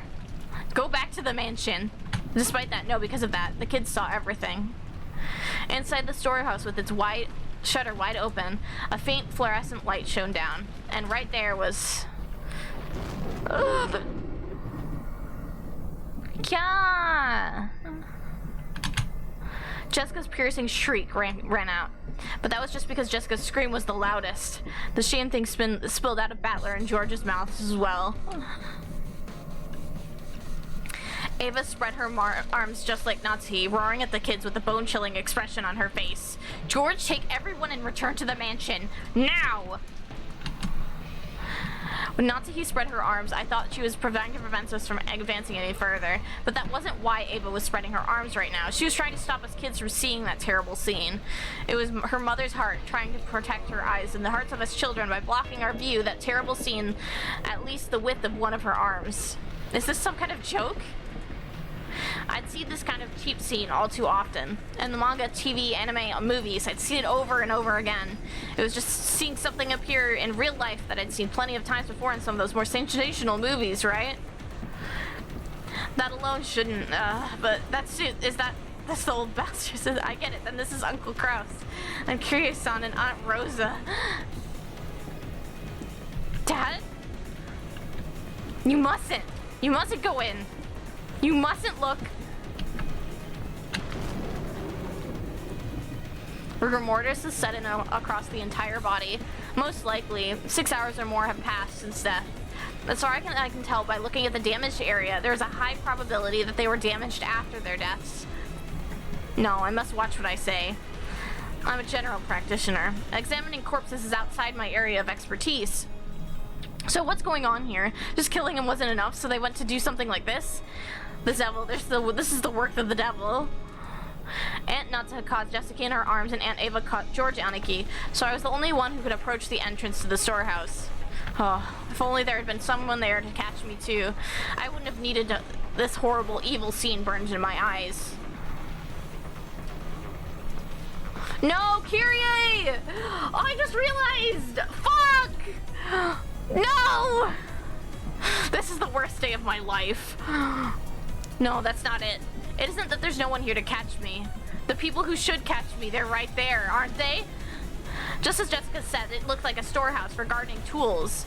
A lawnmower with extra blades, a grass sickle and a hammer, some carpentry tools such as a saw.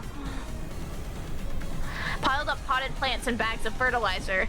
I'm treated just the same. The corpses of several people had been laid to rest there. No, had been tossed in there. I could tell by their clothes. That old bastard and Kyrie, Uncle Kraus and Aunt Rosa. Beyond that, Goda-san, and there are still more of them? How many people died? You're fucking kidding me. That's more than I can count on one hand. I didn't know whether it had been one of those gardening tools which had been used for something other than their intended person that could definitely be wielded with naked brutality, or whether some horrible tool had been brought over here specifically for this. Anyway, each one of the bodies jammed in here had been given atrocious makeup. It wasn't makeup, it was more like their faces had been plowed. Their faces were smashed, forced into expressions that normal people couldn't even make into after death. I couldn't tell where the eyes or the noses were. I couldn't find their mouths, because they were gaping wide, their gums exposed. But their front teeth were missing, and even the cheeks that should have been covered this were all torn up and laid bare. That trendy makeup you always spent so much time on, even though you're a man, isn't doing a thing now. I always thought you were going to hell. Now's not the time! But still, not like this, right? You weren't such a son of a bitch that you would have to suffer so brutally. Curious-san, I didn't tell you to stop going out with this guy? There's absolutely no reason for you to end up like this too. They've got no faces. No faces. The man has been we've successfully traumatized him, so hopefully he won't make any dirty jokes anymore. Battler, you mustn't look anymore. There's no way your mother and father will want you to see them like this. For their sakes, you mustn't look anymore. Dead people are supposed to have faces that look like they're sleeping peacefully, right? They've got no faces. My dad and Kyrie have no faces. I don't even know what kind of faces they were wearing when they died. What's wrong with me? Will I have to see these Smash Monster-like faces every time I remember them? That's just great. I didn't want to remember the old master's smug face anyway. That's just great. It's just great. Why even Kyrie-san's face? Kyrie-san wasn't a crook. Sure, she ticked me off a bit now and then, but she was a cool big sister to me. This is wrong. This is all wrong. At least Uncle Kraus had it better, doesn't he? It's not his whole face, but just the side. At least he's got half his face left, right? There's still better. It's still better. No. Jessica filled the ears with the sound of her own screaming, trying to shut out my reckless words. Stop it, Battler. Just stop it. Okay? Disregarding age and appearance, I fell to my knees, clinging to Aniki's waist and sobbing. It was as if I was crying on behalf of everyone here. Representing the feelings of everyone there, I screamed over and over.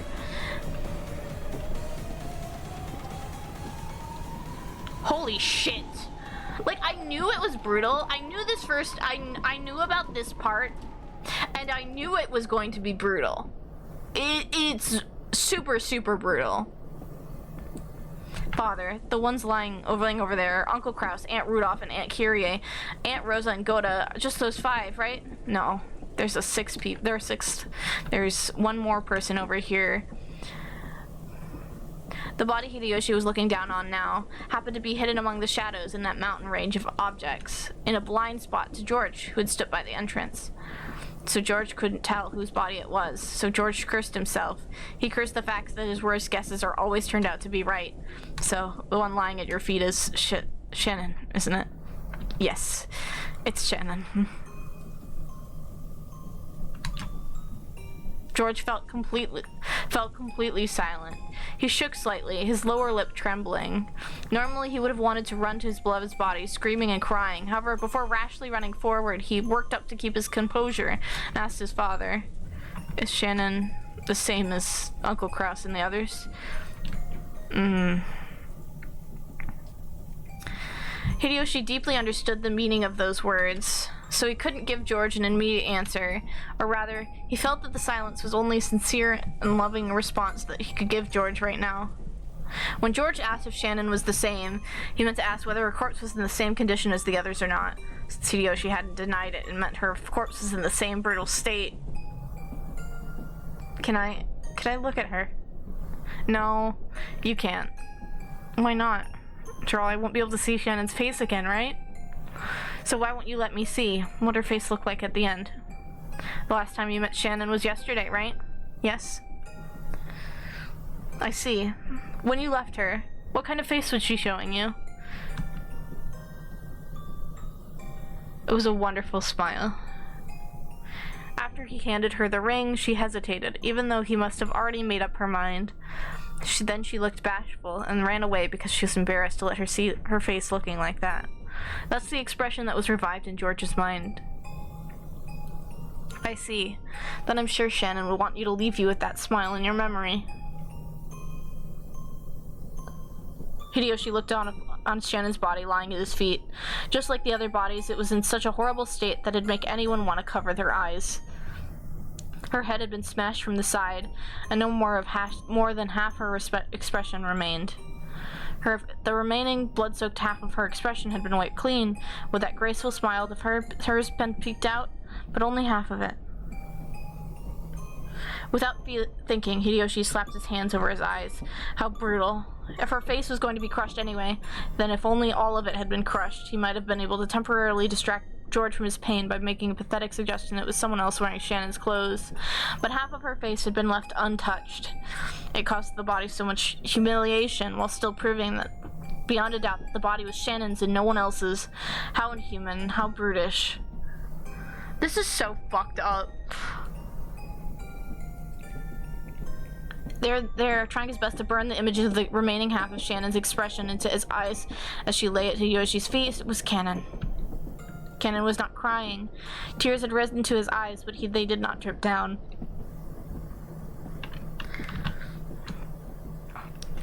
But that did not mean he wasn't feeling as much sadness as everyone else. Losing Shannon, who'd lived with him in the same orphanage, who'd loved as a sister, must have been the same as losing a blood relative. George, I'm sure Shannon is saying thank you. She must be glad you didn't end up seeing her in such a pitiful state. I'm sure she's thanking you for holding such strong and showing restraint. I understand. Ooh, I'm tearing up. Oof. Oh fuck. This is so... Ooh. George leaned against the outside wall of the storehouse, crouching down limply. Father, I have a request. What is it? I want you to look for me.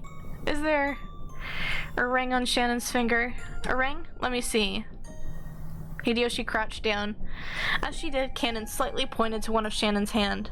Yeah, there is. It's a diamond ring, with a valuable diamond. Must have been pretty expensive. And which hand? And which finger is it on? The ring finger of her left hand? I see. So Shannon was engaged. George, don't tell me. Ava, that doesn't matter right now. A man made a lifelong promise to Shannon, and a man promised her happiness for life. Who the man wasn't the issue here. Being told by that man is a woman's dream, isn't it? I don't know when she received this ring. I also don't know who gave it to her. However, even so, Shannon took the ring, and she accepted it and put it on her left ring finger. I'm sure the man who gave it to her was also happy. To most of the people here, Hideyoshi was simply disturbed by the extraordinary situation and was blurting out nonsense. However, someone who knew of George and Shannon's true relationship would understand the full meaning of those words. I see. Thank you, Father. Oh my god, I'm like actually crying. Holy shit. That I knew it was happening, but I was not expecting it. Oh my god.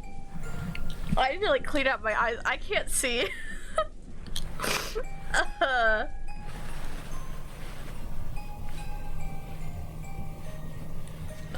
Oh my god.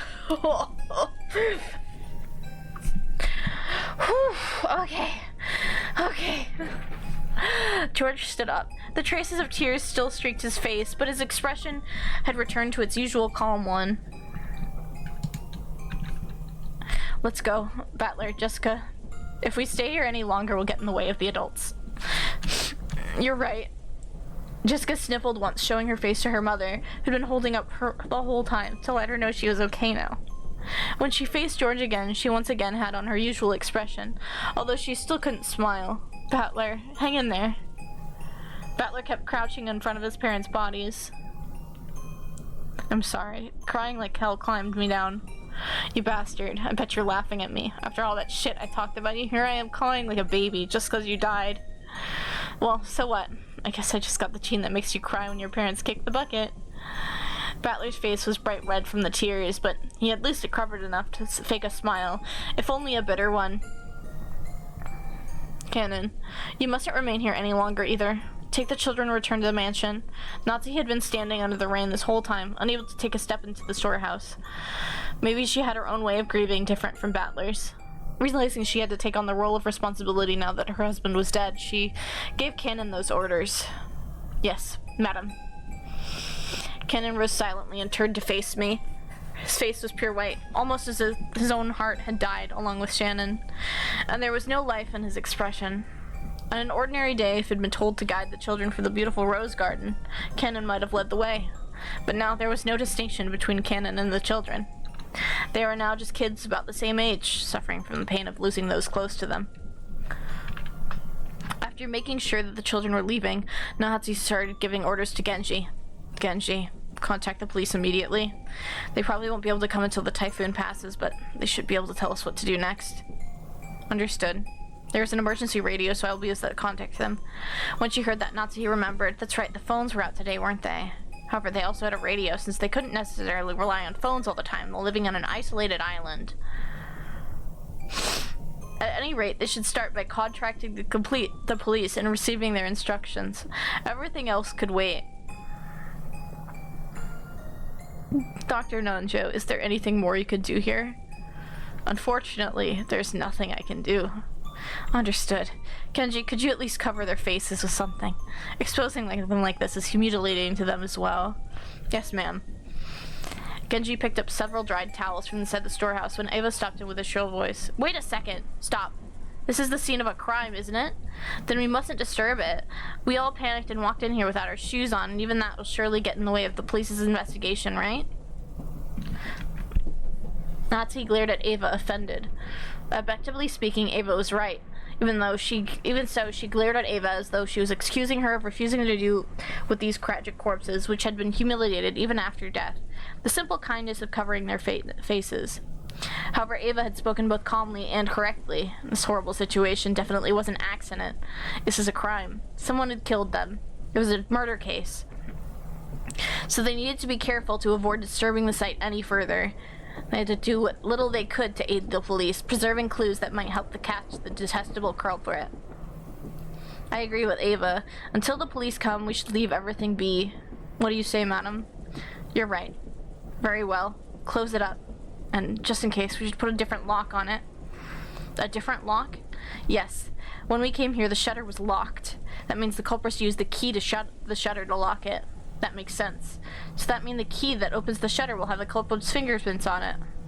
I'm sure it'll be worth submitting to the police as evidence, but Cannon usually has it, and he used it to unlock the shed just now. It'll probably have Cannon's fingerprints on it. Also, that key was handled to Genji's on right now, and he took it with his bare hands. It doesn't look like it'll be very useful as evidence. That was careless of me. My apologies. Genji, are there any other keys to this storehouse? No, only this one. So the culprit walked out of the servant room with that key and then was nice enough to return the key to where they found it? Hideyoshi's theory sounded plausible, but was actually very strange if you thought about it. Why would they go through all the trouble of returning a key they stole? No, if you think about it even more deeply, there are some points that are even more bizarre. When a criminal hides the body, they're usually trying to delay the point when it'll be found so they can use that time to escape. The Sixten weren't necessarily killed here, but it was reasonable to assume that they were killed somewhere on this island, carried to the storehouse, and hidden to delay the discovery of the crime.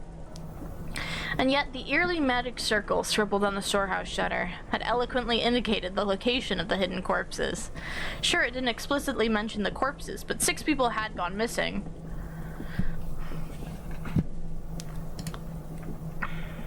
In that situation, someone had made an obvious piece of graffiti and even returned the key to the shutter, almost as if they wanted the corpses here to be discovered.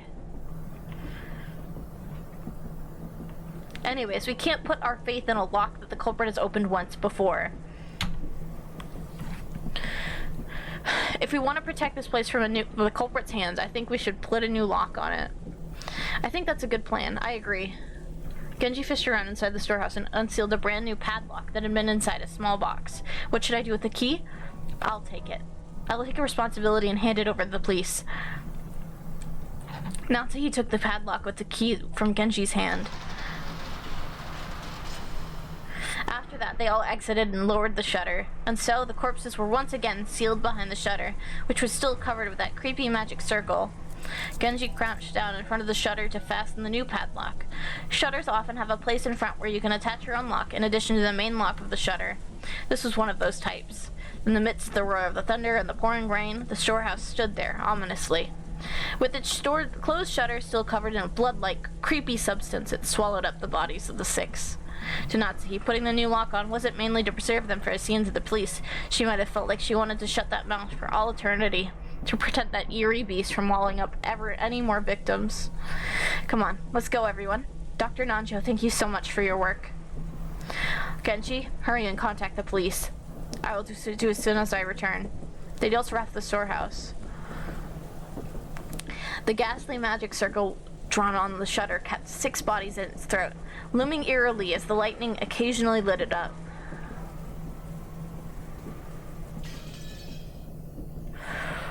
Oh boy! Oh boy! Here we go! It begins! You thought they were gonna die one a day at a time? Nope! Did you read the epitaph?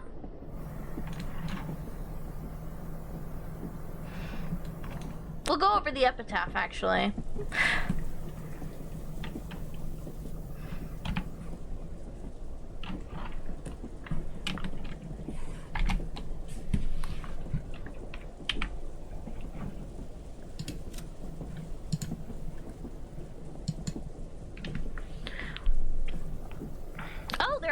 blacked out.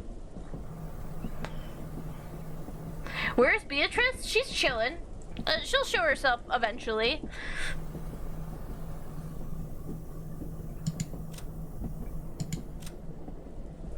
Oh my god. Oh, I did not realize that they had how they died like that. Oh. Whoo.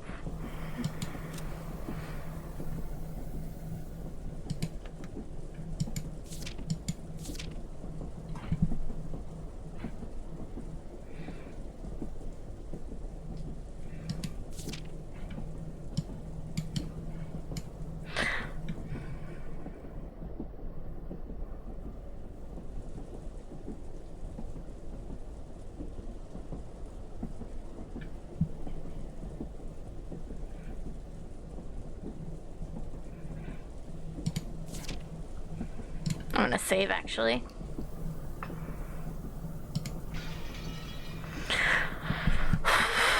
Okay.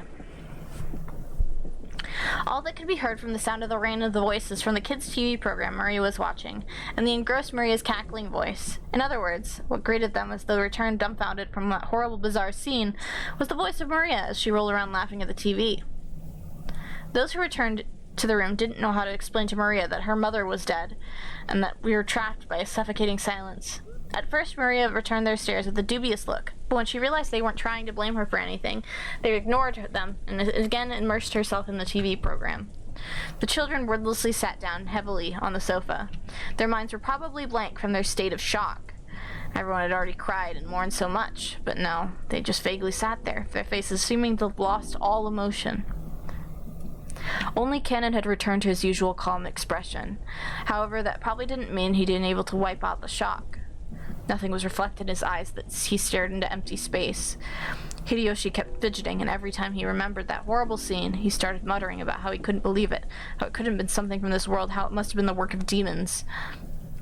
Every now and then his muttering produced a question directed at Nanjo, but latter kept repeating in a calm doctor-like manner that nothing could be understood by just glancing at the scene. And that until the producer said they wouldn't learn anything. We do have an ad break coming in, so we will take a 2-3 minute break. I don't want you guys to miss any of this, because we're kind of getting into serious business. But we can chat for a couple minutes. How are you guys feeling? How are we feeling? I'm kind of going through it. I didn't expect to cry. I'm gonna be real, I didn't expect to cry this early. But I was kind of attached to Shannon, so I'm kind of absolutely definite. I was really attached to Shannon and Kyrie, so I'm like, fuck, shit. But the epitaph, if you would like it, I probably should post the epitaph in the Discord channel for book club. I'll post a bunch of references. I'll post all the important stuff for book club. But Miss Beatrice will not show up. I know that Beatrice will not be showing herself for quite some time, because she's very elusive and she doesn't want to show herself.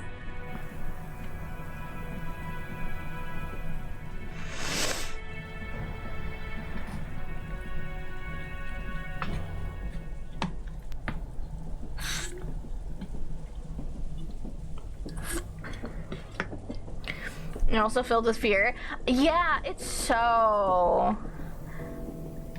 The whole tone of this game is so good. Like, I feel like they killed the hot older sister type. I know.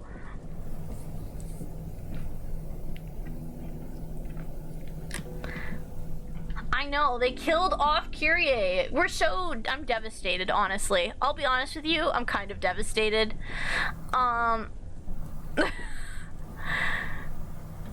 Probably should tell the father as well. BL-less.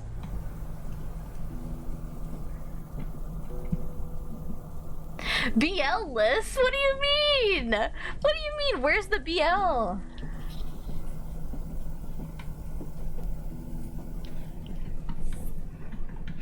What BL? What are you talking about?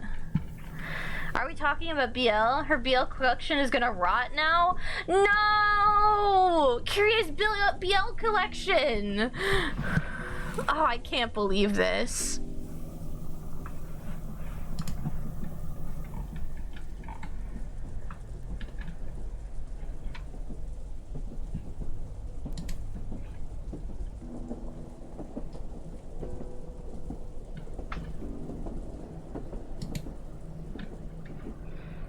God, it's...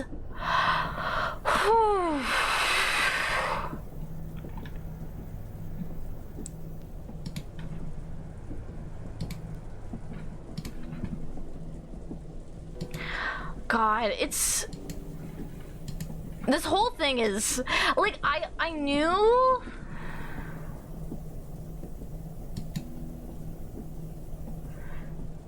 I knew this was going to... Like, I know about everything that happens in the first chapter, but, like, vaguely.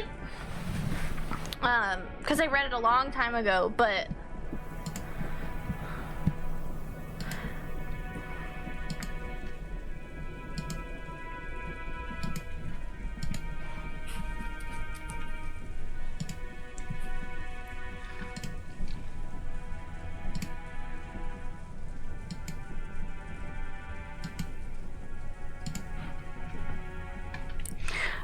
I just... I'm just like, I'm kind of simmering currently. I know our ad break has ended, but I'm simmering on what just happened right now. Like...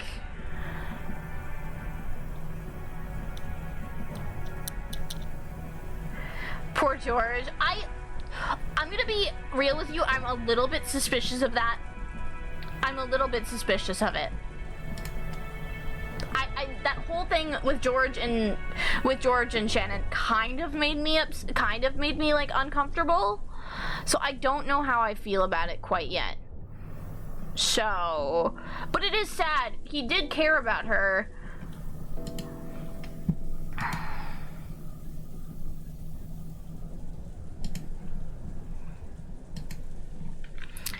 So,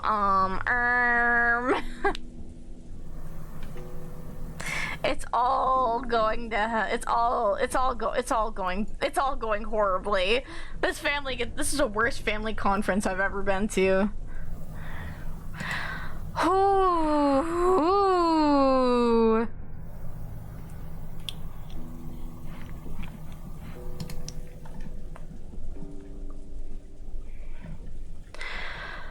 Whew.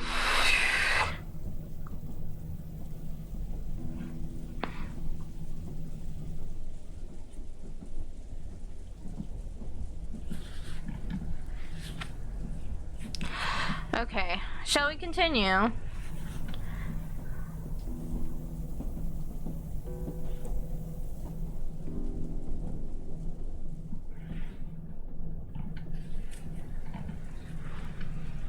Oh, God.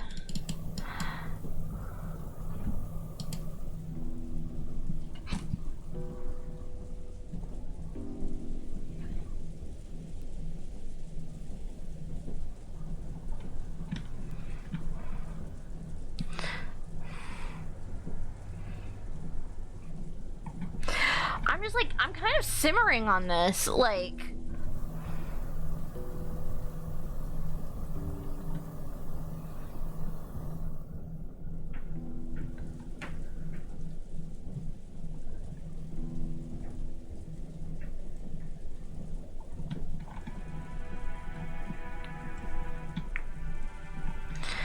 Oh. Whew. Like, I don't know. I feel like we've traumatized Battler already. I feel like we've traumatized him already. And we're on chapter 1. How is the trauma going to get any worse? Anyways. Let's keep going. I want to know what happens. However, Nanjo only appeared calm next to Hideyoshi, who simply couldn't suppress his agitation and fear. In fact, Nanjo had also received a huge shock, and his face was deathly pale. Maybe that atmosphere was why she tried to rise to the challenge and take charge. Natsu appeared to be unchanged from her normal attitude. She briskly gave directions. "I'll go see father. Genji, quickly contact the police." "Certainly." "I wonder if you would allow me to tag along, Natsuhi? Since Kraus is now gone, the task of aiding father has been left to me. It would be improper for me to relax here while relying entirely on you." Natsuhi was speechless by Ava's aggressive mood in a situation like this. She seemed to be claiming that with Kraus dead, the one to take responsibility shouldn't be his wife, but herself, the next highly ranked in the family. Or maybe she hadn't been at all happy when Natsuhi took command without reference to her in such an extreme situation. However, even Ava's mind had been black from shock until a moment ago. She only came to her senses after Natsuhi started giving orders. "Just do as you like." Natsuhi started walking without saying a word more. Ava followed behind her. As they did, Kumasawa ran into the parlor. She usually wasn't the kind of person to run around, so under normal circumstances, most people would have taken her entrance as a sign that something was the matter. But because everyone was still stricken with shock, they hardly even noticed her. Madam? You're looking for Natsuhi? She went to see father. She'll probably be back soon." "What happened, Kumasawa? You see in the dining hall there was blood?" The ears of everyone in the parlor twitched. Everyone thought the same thing. I hope I misheard that. Any container can only hold so much, and no one here would be capable of handling yet another tragedy. So they all thought it. I hope I misheard that. What happened? In the dining hall?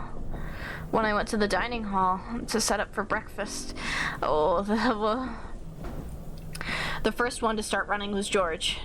His harsh footsteps jogged Hideyoshi and Nanjo to their sentence, and they chased after him. Battler and the others followed. They flew into the dining hall one after another, but they didn't find any change that might have caused Sumisawa to go pale. To those who had viewed the gruesome scene in the storehouse, it was a bit of an anticlimax. However, Kumasawa had followed them, pointed it out. There really were some traces of blood remaining on the floor.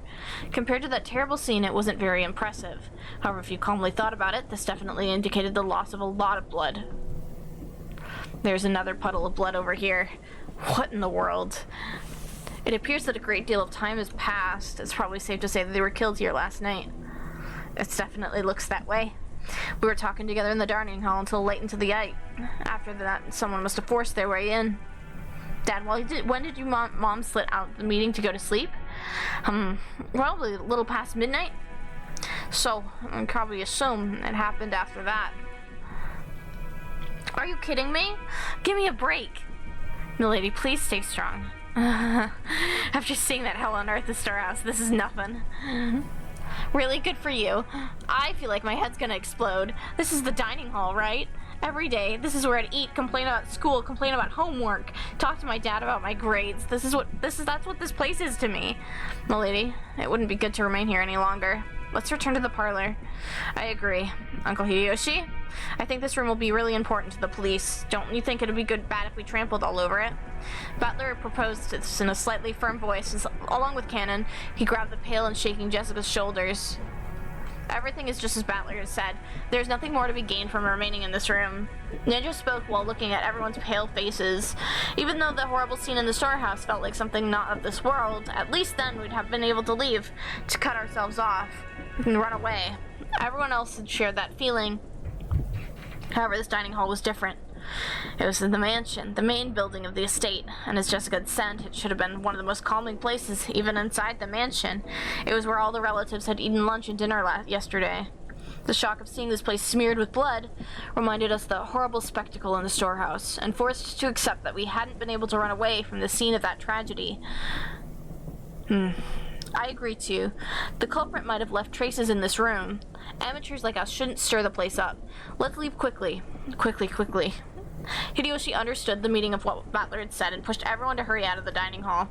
The way that they were then looking at the blood any longer would have been too harsh. Nobody went against his words. No one erased each other out of the dining hall. It was almost as though the last person in the room would be trapped in there, all alone.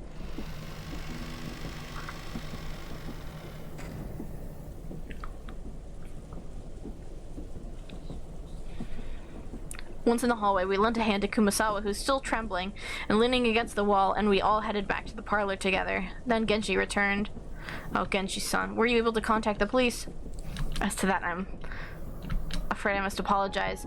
I don't know if it was a failure of the radio or something else that caused it, but What, so you couldn't contact the police? But the phone and the radio failed?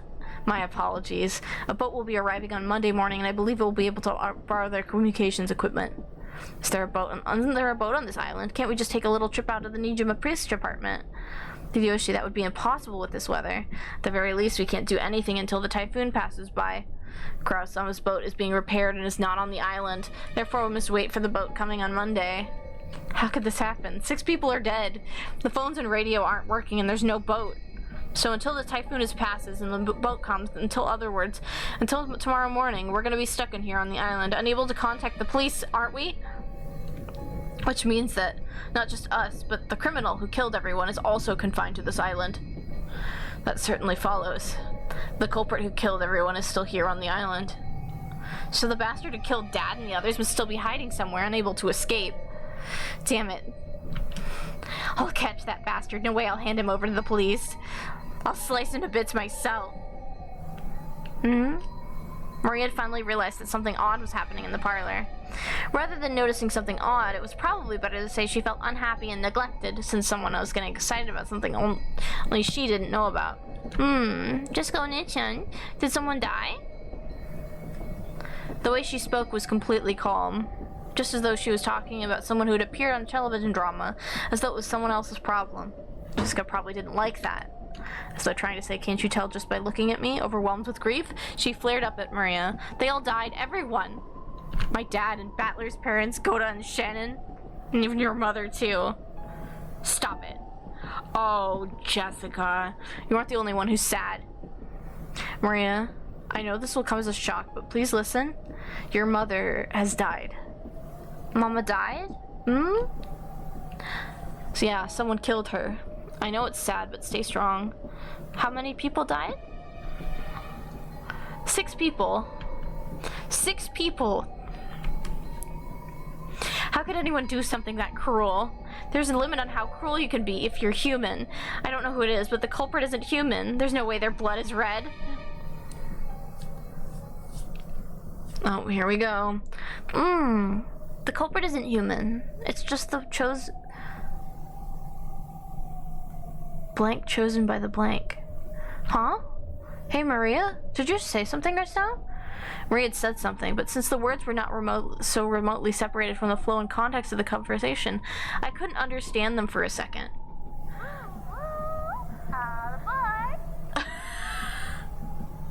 Hi, Ghost! Hi! We're going through it! Hello! Thank you for the raid!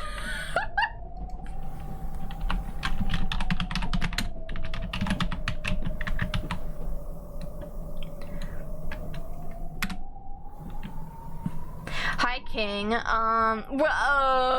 6 dead bodies is the what?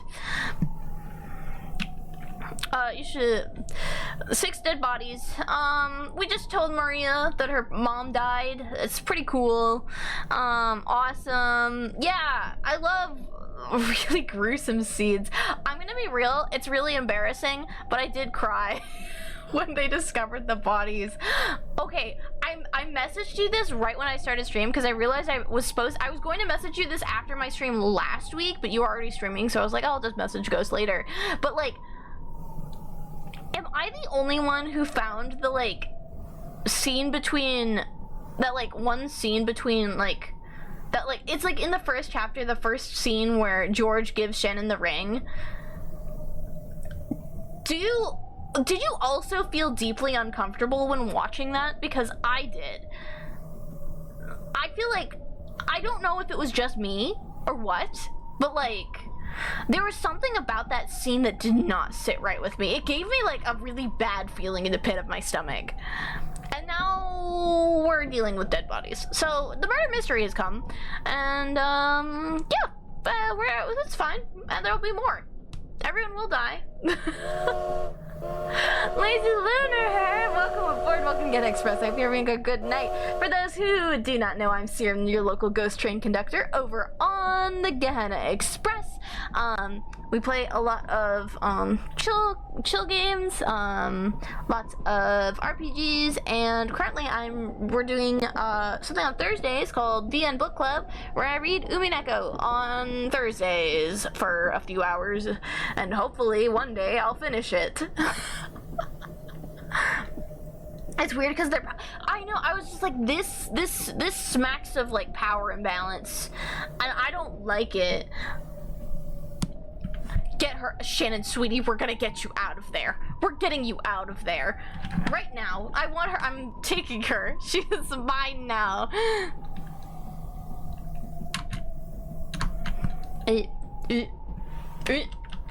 Just tabbed into chat so I couldn't. When I tried to ask her to repeat it again, I was shocked by the sudden sound of Natsuhi's loud voice coming from the entrance to the parlor. It sounded like Aunt Natsuhi and Aunt Eva had run from the trip to see grandfather. A lot of people hate Shannon because of her voice, and it's kind of fucked up. I don't have voices in this, so I don't have that. Unfortunately. So I don't have that bias. I love her. I think that I'm gonna get her out of there, so we need to get her out of there immediately. It looked like Aunt Natsuhi and Aunt Eva were seeing grandfather. She's good and normal. Oh, I'm so glad. I'm so happy for her. We're gonna put her into a different series. You can't contact him even with the radio? If we can't use it at a time like this, why do we even have an emergency radio? My apologies. It was supposed to have a maintenance inspection every year.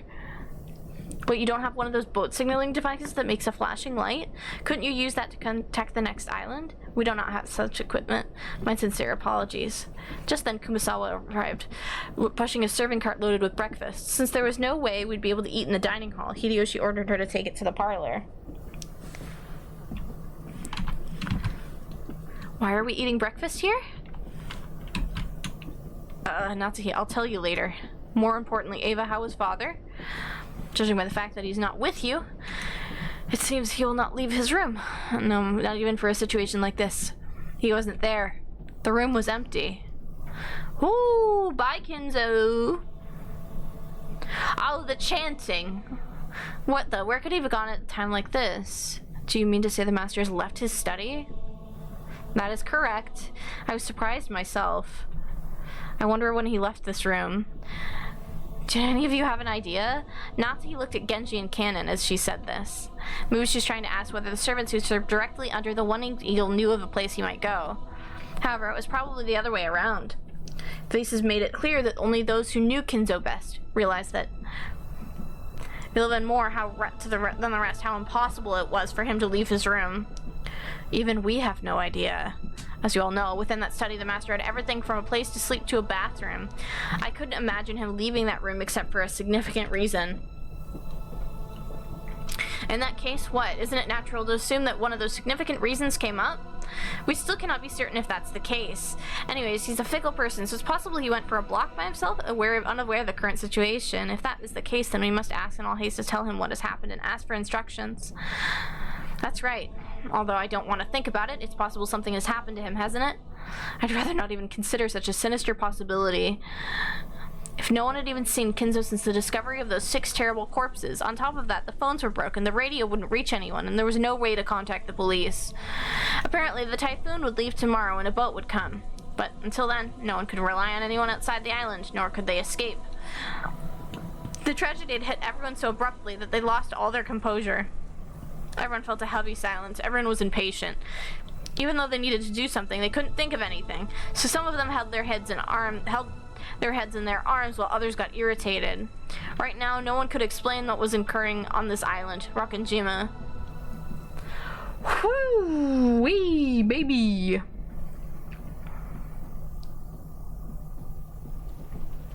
After that, we ate the breakfast Kumasawa-san made, which felt dry and tasteless. Of course, this was right after something like that had happened, so no one felt particularly hungry.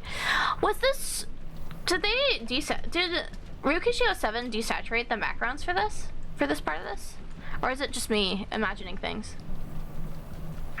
If so, it's a cool touch. We can understand logically that not eating would leak in our bodies. It would also be rude to Kumasawa-san, who'd made the breakfast. He probably did. Yeah, I was. That seems like a powerful move, because this room was like more bright before. Kumasawa-san takes no unusual Western vegetables, ones that Goda's probably ordered for his ultra-elaborate meals, and cooked them in a Japanese style, which also made them turn an unpleasant color. As to what Goda-san had been planning to cook with those ingredients, right then I couldn't even imagine it. If I did think about it, I'd be reminded of the way Godo died, so a sour taste would fill the inside of my mouth. Someone pretended to eat for the time being, but of course no one made much progress. Then we began pooling our knowledge of current situation. First off, 6 people. Frederick rolled. Welcome in. Welcome to Get Express. Welcome in, welcome in. First off, 6 people, which included Uncle Kraus, my dad, Kyrie-san, Aunt Rosa, Goda, and Shannon, had been found in the Rose Garden storehouse, brutally mutilated corpses. And yet, we couldn't contact the police, since both the phones and the radio were unusable. So until the typhoon passed, there was nothing we could do. Furthermore, Grandfather, who might have been hoped to show a little bit of leadership in this kind of situation, had disappeared some time ago. Goda had made breakfast, so Grandfather's stomach must have been empty. And if he had just been taking a casual walk, he should have been able to hear him whining about how hungry he was by now. And despite that, he hadn't appeared, and there was more than a small chance that he got caught up in this crime. According to my aunts, on the way back from Kinzo's study, they'd searched for him, calling out on every floor, but we were unable to find him. Considering the timing at all, it's only reasonable to assume that the disappearance had something to do with the crime. We figured Dad and the rest were probably killed in the dining hall, then painstakingly moved to the storehouse. So maybe Grandfather has already been killed and dragged to some strange place, which we simply haven't discovered yet. No one actually said it out loud, but this theory seemed extremely convincing. We will go to check all of the windows and doors are locked. We must also conduct a thorough search for Father. The children must remain in this room. Eva-san and Hideyoshi, I'm sorry, but please stay here with the children. I'd like to ask you to do the same, Dr. Nanjo. I understand. I will wait here. Aunt Natsu followed the servants, Genji-san, Kumasawa, and Kanon, out of the parlor. All that was left was Aunt Eva, Uncle Hideyoshi, Dr. Nanjo, and the 4 of us children, a total of 7. Let's all stick together and maybe watch some television while we wait. Though I felt we'll find any good middle of the day on a Sunday. Uncle Hideyoshi started acting cheerfully, trying to brighten up the gloomy atmosphere. Good show, watch it, watch it. Oh really? You want to watch TV? Then come watch it with your uncle. Mario was the only one who joined in. Even though Marita had been told of her mother's death, she didn't show the slightest flicker of emotions. Was it really normal for a 9-year-old girl like Maria to act so much like a very young child? Everyone else's mood failed to improve, and they each sank absent-mindedly into their sofas. Aniki, can I ask you something? What is it? Just now, the storehouse. You said something about Shannon and the ring. Did you give that to her? George didn't answer, but he hung his head and closed both of his eyes. There could be no clearer response. Quit it, Battler. Figure it out yourself. You're right. I shouldn't have asked. There's something off with... She's very off, but we like her. She's very daughter to me. That's right. It was me. Last night, I proposed to her. That was when I gave her the ring. I told her that tomorrow she should put it on whatever finger she wanted as her answer. I guess it was a pretty pretentious thing to say. And that ring had been on the ring finger of Shannon's left hand. Well, several years ago, Shannon came to me asking for advice about you. I wonder what she could have said. Shannon was always really bad at lying. It was obvious pretty quickly that you were the one she was talking about. She asked whether it would be okay for her to get close to someone, even though she was only a servant. She asked about what kinds of things boys like, what kind of clothes she should wear to make them happy, lots of stuff like that. I guess you could say I felt envious hearing her say that.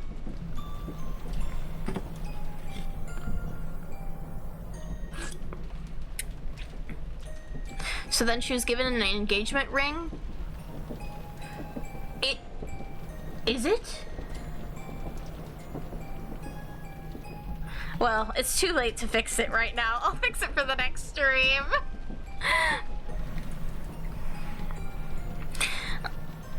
Then she was given an engagement ring and it ended right there. Different people value things differently, but being proposed to by a man, well, it can be a high point of your life. So last night, I'm sure Shannon was happy from the bottom of her heart, happier than she's ever been since the day of her birth. George sighed deeply without raising his head, or maybe tears had written to his eyes. I do feel bad for him. I feel bad for talking shit and calling him kind of a creep. I feel bad for calling him a creep last week now. I kind of feel bad. It seems Shannon was on duty in the guest house last night, but because she was too embarrassed to go back to the guest house with me, she went over to the mansion. I think about how Shannon must have felt. When you receive an engagement ring, no matter how much warning you've been given beforehand, it's pretty normal to get excited. Your mind goes blank. She must have been incredibly embarrassed. And then Shannon went to the mansion, even though she hadn't been assigned there, helped Koro with his work and caught up in his crime. If only I'd given her that ring on that day, in that place, Saya wouldn't have caught up in that crime. Aniki, that's the one place you were wrong. It's definitely wrong, so don't cry anymore. It's sad.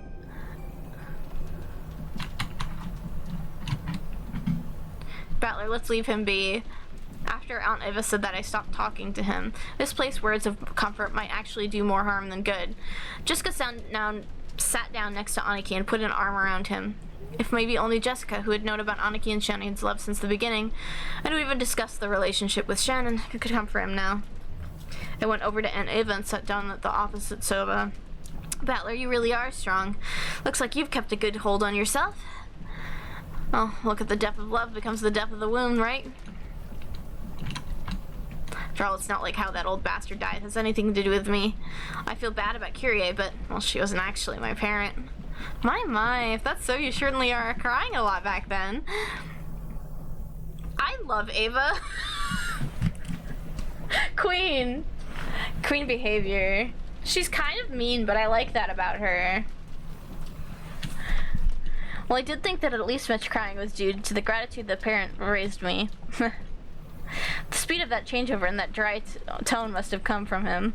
That kid would always get violently happy, sad, and angry, but he'd always regain his cool immediately afterwards. It's nothing like that. I haven't really been able to get over the shock yet. I think the only difference between me and everyone else is the kinds of emotions it stirred in me. What do you mean? I've been acting much calmer than George and Jessica. That wasn't because of my sadness was any less intense, because I'd already recovered. My sadness was simply getting replaced gradually by a different emotion. Rather than sad, I'd say I'm more pissed off. What bastard did this and where? It's kind of been eating at me since I didn't get a chance to smack him upside the face. That was what I really wanted to do. I couldn't forgive myself if I just sat there, overwhelmed with sadness and hugging my knees. Since the time Dad and the others were killed, the island has been covered by the typhoon, which means the bastard responsible for all this is still somewhere on the island. Yes, that would seem to be the case. I wonder if they're hiding somewhere in that dark forest, even now. I felt like I had a very similar conversation with Kyrie the night before. Thank you, Kyrie! Girl boss! That's right. After the letter from the person claiming to be Beatrice appeared at the dinner table last night, we talked about whether or not a 19th person actually exists. Aunt Ava, do you think this murder has anything to do with the letter from Beatrice last night? Oh, that one? Well, I wonder. All the siblings agreed to that mysterious letter was sent to further complicate the problem of father's inheritance. As whether or not the case this morning was related, it's impossible to tell. Was that letter really given to Maria by some witch called Beatrice? How could it be? All of it was a farce devised by father, wasn't it? He made Shannon or someone wear that dress from the portrait and trick Maria, right? Isn't that just the kind of overly intricate prank father would pull? Last night, I talked with Kyrie about whether or not Beatrice actually exists. And Kyrie said also that Beatrice was probably one of the 18 of us. Isn't that obvious? There's no one else on this island besides us, right? Then there must be someone amongst us who's pretending to be Beatrice. There's no one else but us on this island, you think? Obviously, right? Are you saying there could be someone else here other than us? No one is on this island except us. There are only 18 people. So one pretending to be Beatrice has to be one of the 18. Kyrie denied the existence of a 19th person by spinning the chessboard around. Even though Aunt Ava had constructed an argument that complicated, her opinion at least was the same. Except if that's the case, our situation starts to look very ugly. At the time of Beatrice's letter, the whole thing could be passed as a prank set up by someone or another. However, if we're assuming there's no 19th person, we can't ignore this anymore. In other words, if there is no 19th person, then the culprit who killed Dad and the others is also one of the 18, right? In other words, the person who killed them is one of the people inside this mansion right now. And Ava smiled meaningfully. It looked like she thought this conclusion could have been obvious since the very beginning. The culprit carried the bodies of those 6 onto the storehouse. But even that was an impressive feat, don't you think? The shutter is always closed and locked, right? In other words, in order to carry them to the storehouse, the servant would need to unlock the shutter. Understand? Is it possible to shutter those left open by mistake that day? The servant said it's always kept locked. In other words, unless the culprit took the keys from the servant room, there's no way they could have opened that storehouse. I wonder if the key in the servant room was the only one. Genji said it was the case, which means the culprit knew where the single key was kept and took it. Just now I watched McCannon return the key to the servant room. The wall was packed with keys, and I don't think a novice would know where or what those keys went to. The culprit was miraculously able to find the storehouse keys among all of those. Furthermore, even though the key didn't have a tag or anything sticking to it, he knew it was the key to the storehouse behind the rose garden. And that means they also knew where the storehouse was. I say it even clearer. The culprit knew the inside of the servant room well. Her argument was extremely plain and clear. If the bodies had been found by someone thrown around the bushes of the rose garden, there wouldn't have been much to go on. However, there's only one key to the storehouse, to the servant room, and it was being stored with such a large group of keys, the novice would not be able to tell them apart. That meant the culprit was someone who went into the servant room a lot and was familiar with the locations of the keys. The family members didn't normally go into the servant room, which meant that one of the servants is the culprit? I'm sorry, but even I can't tell you any more than that. However, I'll tell you one thing. What's that? It's reasonable to think that culprits are a multiple number and fairly well armed. They'd have to be, wouldn't they? They had to assault the 4 in the dining hall and kill them, drag a total of 6 bodies all the way to the storehouse beyond the rose garden, and arrange for that disgusting makeup and the graffiti on the shutter. No, I think he might have seen it, because they shut the shutter again. If I remember correctly. It made sense. It probably would have been possible for a single person with enough time, but it would take so incredibly long. It's probably safe to assume that a significant number of people were involved.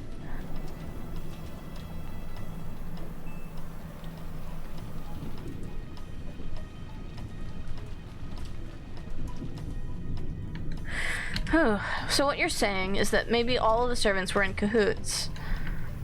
Please keep it quiet, okay? It wouldn't be right to voice mere speculation like this. And if it really is true, what would you do next? They might not let us leave her alive. This is an opponent who had no trouble killing Nisan and the 3 others. Right now, the only ones I can count on to fight with me are the 3 in my family and maybe you, which comes to a total of 4, right? We're no better off than they were last night. In short, it'd be easy for the culprits to massacre the rest of us. I'd been playing detective with Aunt Ava, trying to expose the person who had killed Dad and the rest before the police did. If only they could cleverly penetrate the culprit's identity and stick the proof in their face. If I'd been so sure like that, just like one of those detective movies, the culprit would then give up and surrender. However, the culprit would only surrender if there was no way for them to fight back. The culprits behind the crime of this island were far from helpless, and might even be able to massacre all of the remaining people here. And on top of that, this island was like a giant closed room, cut off from the outside world from the typhoon. So they had full day until tomorrow to kill, scheme, and camouflage themselves. In short, it was in a safe atmosphere where we could get very far by playing detective. While on the contrary, we were at a stage where we had to be scared stiff, since playing detective might displease the culprits and cause them to commit another mass murder. Well, it is just a possibility, right? Well, I can't bring myself to trust the servants yet. And that doesn't mean I only suspect them. Don't you think that there might be some mastermind behind all of this? A mastermind? Why do you say that? Just a feeling. Think about what the word servant literally means. It means someone who serves someone else's arms and legs, right? It was a bunch of Shiramiya families members who got killed, so naturally there must be someone involved who stands to gain from that result. There's also a plain and clear. The Shiramiya family had been right in the middle of discussions about how to distribute the inheritance when grandfather died. The case followed in the standard from any classic mystery novel. The crime was definitely caused by someone with ties to the Ashirama family, and who was involved with the inheritance problem. Oh my goodness. I need another drink. Hold on. Let's crack open another cold one. Make sure to stretch. Everybody, make sure to do some stretching. If you haven't stretched recently, do so. Choo-choo. Thank you for the choo-choo, Langoly. Welcome in.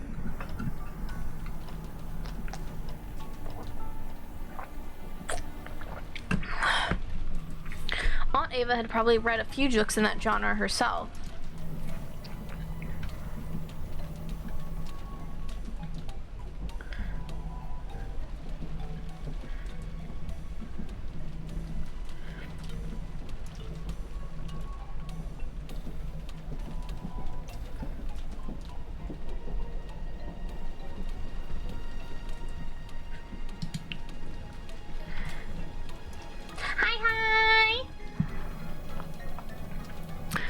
Her argument may have a few blind assumptions in it, but it was the standard conclusion that anyone might have reached. I think that most people would end up suspecting the servants, even if they used different reasoning to get there, especially the story about the key to the shutter. That made it very easy to suspect one of the servants was involved. That's why I don't like it. What do you mean you don't like it? I'm not just talking to myself. I tried to dodge her question by joking, but I couldn't erase the sense of unease that was welling up inside of me. After all, her conclusion was such an easy one to reach. A conclusion that anyone could reach. I just couldn't be satisfied with that. I tried spinning the chessboard around, like I'd learned from Curious Sound. This was exactly why a servant couldn't possibly be the culprit. Because all the other servants weren't in the guest house. All the other servants were in the guest house. If the servants really were the culprits, they wouldn't hide the bodies in a place connected to themselves. Why on earth would they use the Rose Garden shed if they were the ones in the charge of the key that could unlock it?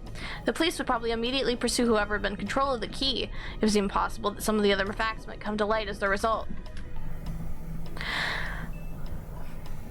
The more we think about the servants as culprits, the less reason we had to carry their bodies into the storehouse. But what if they knew we'd think that and put the corpses into the storehouse for that very reason? No, that's completely impossible. When the police came and expect the stream of the crime, they'll probably be able to uncover many things. No matter how carefully the culprits carry out that murder, some traces will definitely be found. In other words, they have everything to lose and nothing to gain.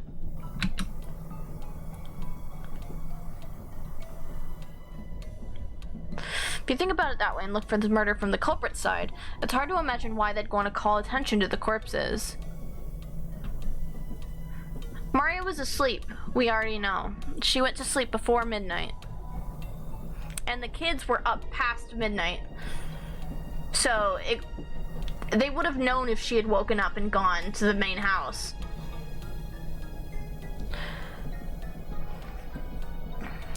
Once the corpses were found, it would result in someone sending a report to the police, or it might make the remaining people more cautious, or it might make the survivors start to search for the culprit. None of these things would make life any easier for the culprit. It's just like the words of the main character's mother in the mystery a novel I read recently called Higurashi no Naku Koro ni. Every story needs to have a beginning, middle, and an end. Eliminating that beginning is essential for the perfect crime. No fucking way. Ryukishio 7, you fucking mad lad. Referencing your previous light novel. Right now, we didn't know where Grandfather is. We don't know if he's already become a victim or if he's one of the culprits. But his state of confusion must be beneficial to the killer. The culprit has absolutely nothing to gain by showing us the body in such an obvious way and making us all realize there's been a murder. In fact, this is the perfect place to spin the chessboard around. In other words, showing us the corpus in such a flashy manner must be the culprit's goal in and of itself. So at the very least to the culprits, the appearance of the 6 corpus there meant more than the depths themselves. In other words, the culprit wanted the murder on display. To whom? To us. This is a message. The culprit's trying to shove something in our faces. I don't know what it is. At this point in Vibe, the vulgar mass murder isn't making me feel anything except malice towards all of us. Malice towards all of us, is it?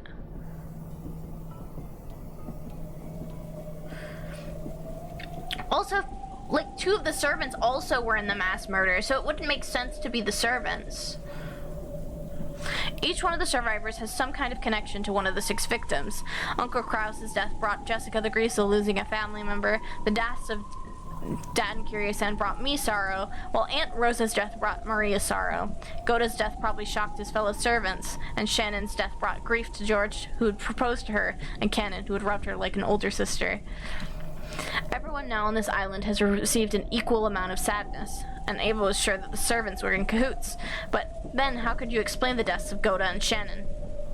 At any rate, by this argument, the grief caused by 6 deaths hit everyone but Aunt Ava and Uncle Hideyoshi. Oh. Even Aunt Ava, who had directed suspicion at the servants and acted though she herself was beyond suspicion, could not be ruled out as a suspect. In the first place, she was able to argue that the servants were suspicious by focusing on the shutter's key. But if you look at it from a perspective of motive and who would gain, Aunt Ava's name rises to the top of the list.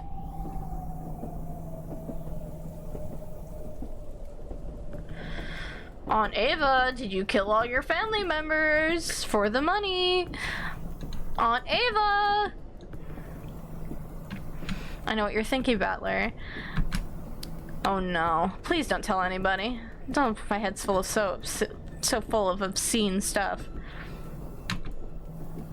I'm the one who's going to gain the most from these murders. Since I'm going to be suspected anyway, I might as well get it out in the open. I tried to dodge the issue by joking around, but apparently it didn't work. The inheritance will be divided into many parts as there are siblings, but right now I'm the only one of the 4 left. All of the assets of the Ishiramiya family will become mine. If Uncle Hideyoshi heard you, he'd say, "Could you give me the arrest? It's not funny." I'm sorry. I was just fooling around since I'm going to be suspected anyway, no matter how much I try to smooth it over. That's why, from my point of view, the murder might have been designed to cast suspicion on me. Unfortunately, my alibi for last night is weak. They're the only ones that are lacking an alibi. Because all of the people who weren't, there were only 2 people. There were only 3 people in the mansion who weren't murdered last night. It was Ava and Hideyoshi, and Natsuhi. Natsuhi had the magic seal on her door. Not saying it's magic. I'm not saying it could be magic, but there's something about Natsuhi that made them stop. It sure sounds like it could be magic. It could be. Oh my god. It's almost as if this whole story is about a witch. Could you tell me a bit more about last night? Why is Aunt Ava kinda... I know, she's really hot. I love...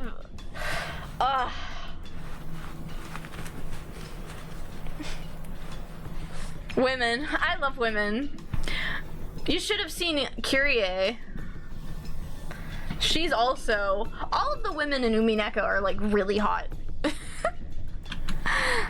Could you tell me a bit more about last night? As you know, the discussion between siblings of the house slice up and eat the inheritance continued until late into the night. There's something about an older lady with tired eyes, man. I know. We all love it. Kyrie, by all definitions, Ava is a MILF. By, like, literally every definition, she is a MILF. She has a son.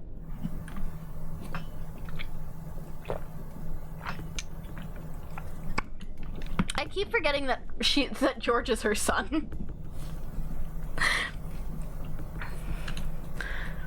How to slice up and eat the inheritance continued until late into the night, but I don't know how late it lasted. My husband and I had woken up early that morning. We were so sleepy, and a little past midnight they let us go.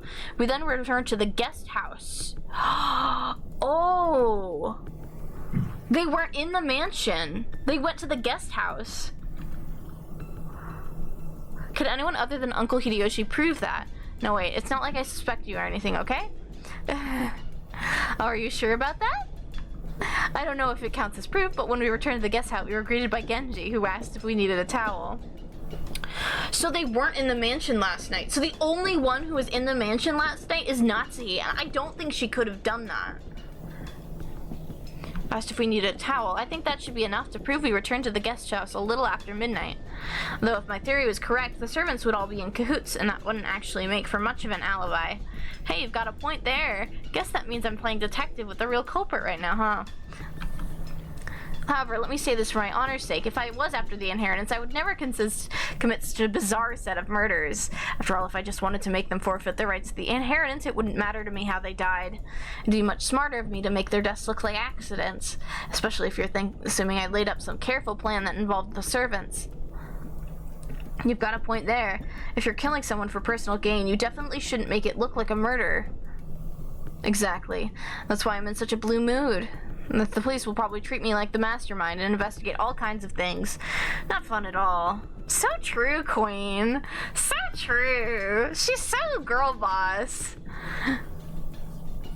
Aunt Ava shrugged with a bitter smile. It was just as easy to suspect Aunt Ava as it was to suspect the servants. So if we spin the chessboard around, does that mean it's possible for the culprit to have been her? Suspicious as she is. However, that sort of argument always works. Then motive can never help us out in any way. No, that can't be right. Knowing the motive must give us powerful clues towards knowing the culprit. That's why all the murderers from time periods decide their crimes in complicated ways, cleverly preventing their motives from being discovered. I don't get it. I just don't get it. Every time I spin the chessboard around, it keeps flipping from the front to back and back to front. Just flip it. Are my thoughts bringing me closer to the truth, or are they... What's going on? What's happening? What's happening? Aunt Ava didn't want to talk any more than that, so I folded my arms and headed towards the window to cool my head a little. As I looked over the portal, I saw George and the others gathered, talking. It looked like they were talking about the magic circle that had been painted on the shutter. As Uncle Hideyoshi thought back to that time, he started drawing the shapes of the margins of Maria's notebook. I see, since Maria was second only to grandfather in the knowledge of the occult, she might understand what it meant. I think it was probably something like that. There's a mark that looked like a variation of a cross, and then surrounding the circle all around the perimeter were these prosopast strange letters on all four sides of the cross, and on the four quarters there was something written. It didn't look like the alphabet or something like that. It was like they call ancient characters. And all around the top of the circumference there was a small mark. 5 small circles arranged in a plus sign, and straight lines connecting to them. Yeah, and there's definitely something like that drawn there. Yep, there's no mistake in the shape. I don't understand the thin characters, but the arrangement was nearly the same. Everyone was staring down at the shape, so I stared down at it too. From what I'd heard, this had been painted on the shutter to the storehouse with some material that looked like blood. Oh, that's just her interest. She just likes it. I see, this sure is unsettling. Grandfather's probably the only one who'd want to draw something this weird. Seriously, where did he go? Were you not? She's 9! Weren't you into, like, weird spells and potions when you were 9?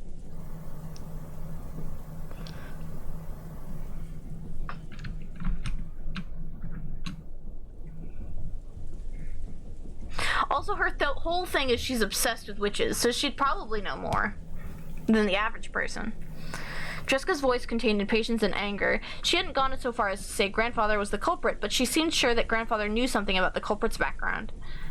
Of course, if you were searching for a link connecting the Ushirima family to the occult, 10 out of 10 people would think of grandfather. Also, to a person who would think nothing of the occult, the strange mark would have no meaning. Which meant that this might have been something addressed to grandfather. That's right, and the reason of the crime was shown to the survivors, so they'd find this. In that case, word grandfather, the essential recipient of the message disappeared to. Does this shape ring any bells? Maria looked at the shape with a serious face.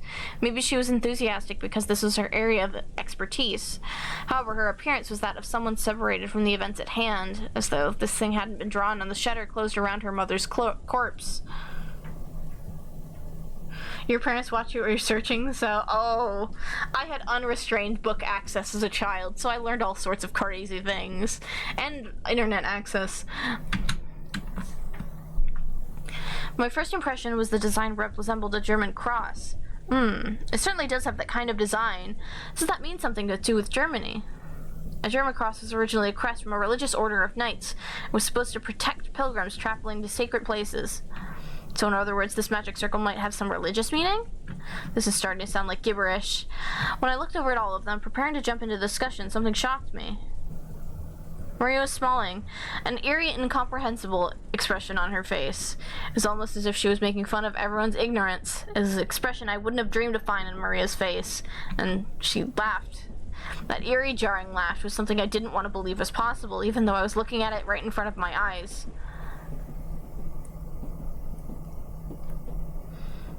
Oh, here we go.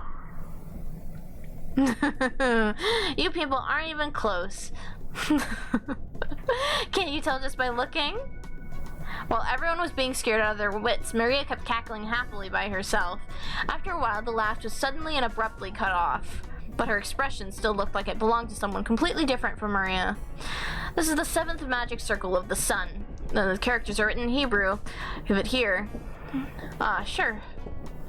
Maria stole the writing materials from the stunned Hideyoshi's hand. Then she started drawing another magic circle with a rustle right next to the one Hideyoshi had drawn. See? It looks sort of like this, right? Yes, it was... Maria, incredible. You really do know a lot. Jessica tried to smooth things over by praising Maria. She wanted to confirm that this was still the Maria we knew so well. Maria didn't answer in any way in particular. Maria began swiftly writing unfamiliar characters in the corners of the shape. When Uncle Hideyoshi and Dr. Nanjo saw them, her eyes immediately began to open wide. Written on the top and bottom left are the names of the angels who preside over wind, fire, earth, and water. Chasan, Aral, Porkaluk, and Telyad. And the 4 corners are the names of the 4 great kings, Ariel, Seraph, Tharashus, and Cherub. Is that what you saw? Even if they hadn't been able to correctly write what they'd seen, when they once again shown something identical, it wasn't identical to recognize the two are Searman Umineko moments. Yeah, I'm gaming. When Maria asked them whether it matched, Uncle Hideyoshi and Dr. Nanjo nodded over and over again. There's no mistake, that's it. I'm sure there were characters that looked like that. How were you able to write something like that? There are also characters written around the circumference. I know. Like this, right? Maria quickly began to surround the stumps with more Hebrew writing. It's from the Psalms of the Old Testament, of the 16th and 17th versions of the 116th Psalm. You must have at least read the Bible, right? Acting as though she knows that... Acting as though knowing this was only common sense, Maria laughed. For a while, everyone, including me, was at a loss for words. We're in the first chapter. We just unveiled the first murder scene. A little later, George returned to his senses and slowly managed to speak. That's incredible. I'm surprised. So what meaning does this magic circle have? It's a magic circle to borrow the power of the sun. He who wears it as talisman drawn in gold shall be able to break free from the bonds of any prison and receive the power to gain freedom. To break free from bonds and gain freedom? It sounds deep. The word bonds is not limited in its interpretation to some kind of physical object. Therefore, it does not only hold meaning for people locked up in an actual jail. It can also refer to the release from mental bonds, such as ties of obligation and inescapable fate. Ties of obligation and inescapable fate. It's also pretty deep. I really don't understand. What does this have to do with those 6 bodies? Far off from being released, they were killed and stuffed in a storehouse, weren't they? It's not like the magic circle was drawn for their sakes. The 6 of them were there for the sake of the magic circle. It's truly pitiable. What do you mean? What in the world do you mean when you say the 6 of them were there for the magic circle? Maria lifted her pointer and waggled it as she were making fun of it. Yeah, we're pro reading. All you know about Umineko's all you binged it from high school? Yeah, don't spoil me, or I'll start crying. I know a lot about the first chapter. I read the first chapters back when I was in high school, for reference, which is a lot, probably a lot, a lot farther away.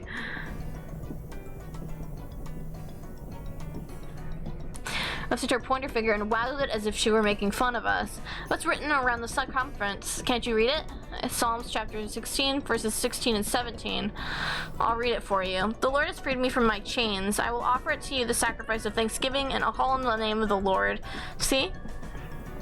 See, you say. I've got no idea what you're talking about. You're saying they're human sacrifices.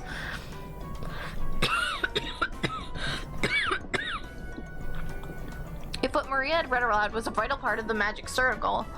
Enjoy the funny. Yeah, I will. I'm enjoying myself. I love mystery visual novels, so. If what Maria had just read aloud was a vital part of the magic circle, then it was saying that the sacrifices had to be offered in order for this magic circle to be effective.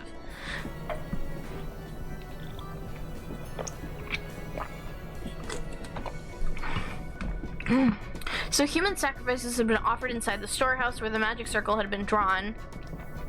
A heartbeat level later, everyone else seemed to reach the same conclusion. Some people were shocked and others spat out that this was insane as they punched their knees. This was starting to get incredibly disturbing, and we couldn't accept or understand it. I don't care what kind of magic circles or curses other people believe in, but I won't pick a fight with them. But they really did kill Dad and the rest as sacrifices for crap like that. I just couldn't stand the feeling. Compared to this, I preferred it when we were still disgusted by the theory of the fight over the inheritance. I started getting pissed off with a feeling between anger and sadness. I broke from the circle everyone was in and returned once again to the window. Beatrice did it, obviously. Battler. The witch did it. Something had gone insane since yesterday. There was that letter from the witch, Beatrice, that Maria had read around last night at last night's dinner. Ever since that point, it feels like like this whole mansion, this whole island, have been getting more and more firmly locked in some kind of bizarre world.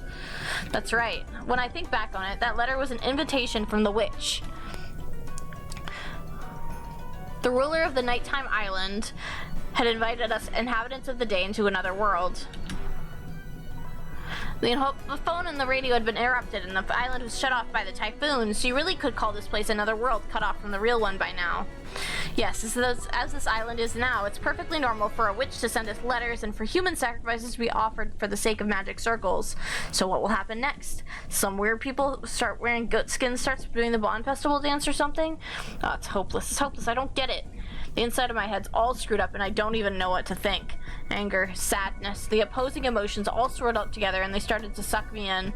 Unable to resist, I could do nothing but cover my eyes with my hands and trust my mind and body as I started getting sucked in.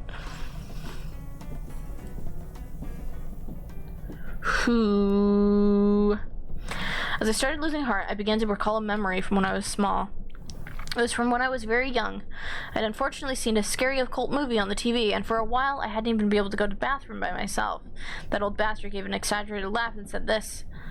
Hey, Battler, why do you think they go to the trouble to make these about demons and the occult and such?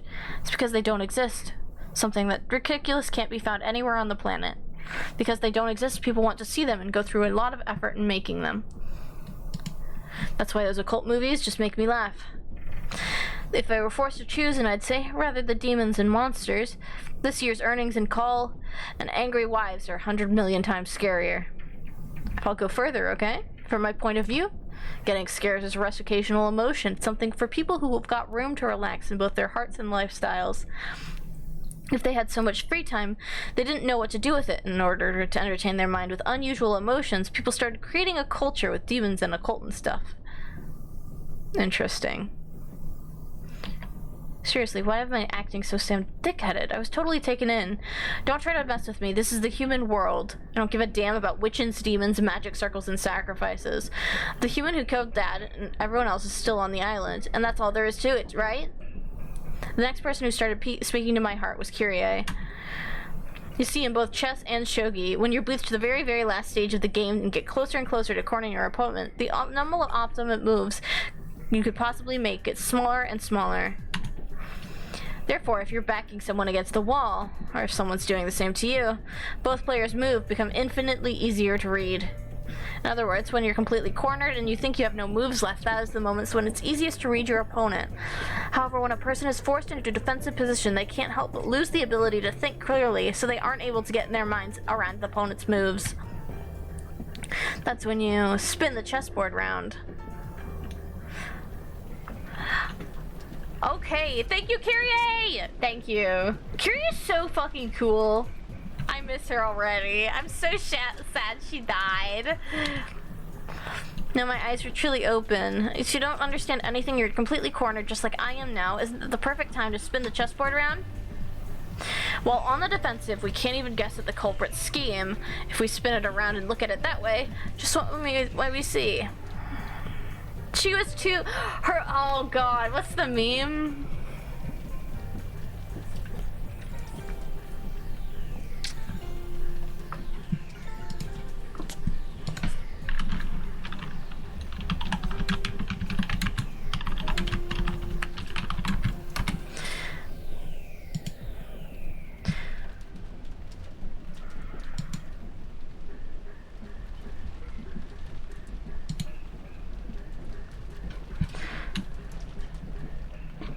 They'll kill her.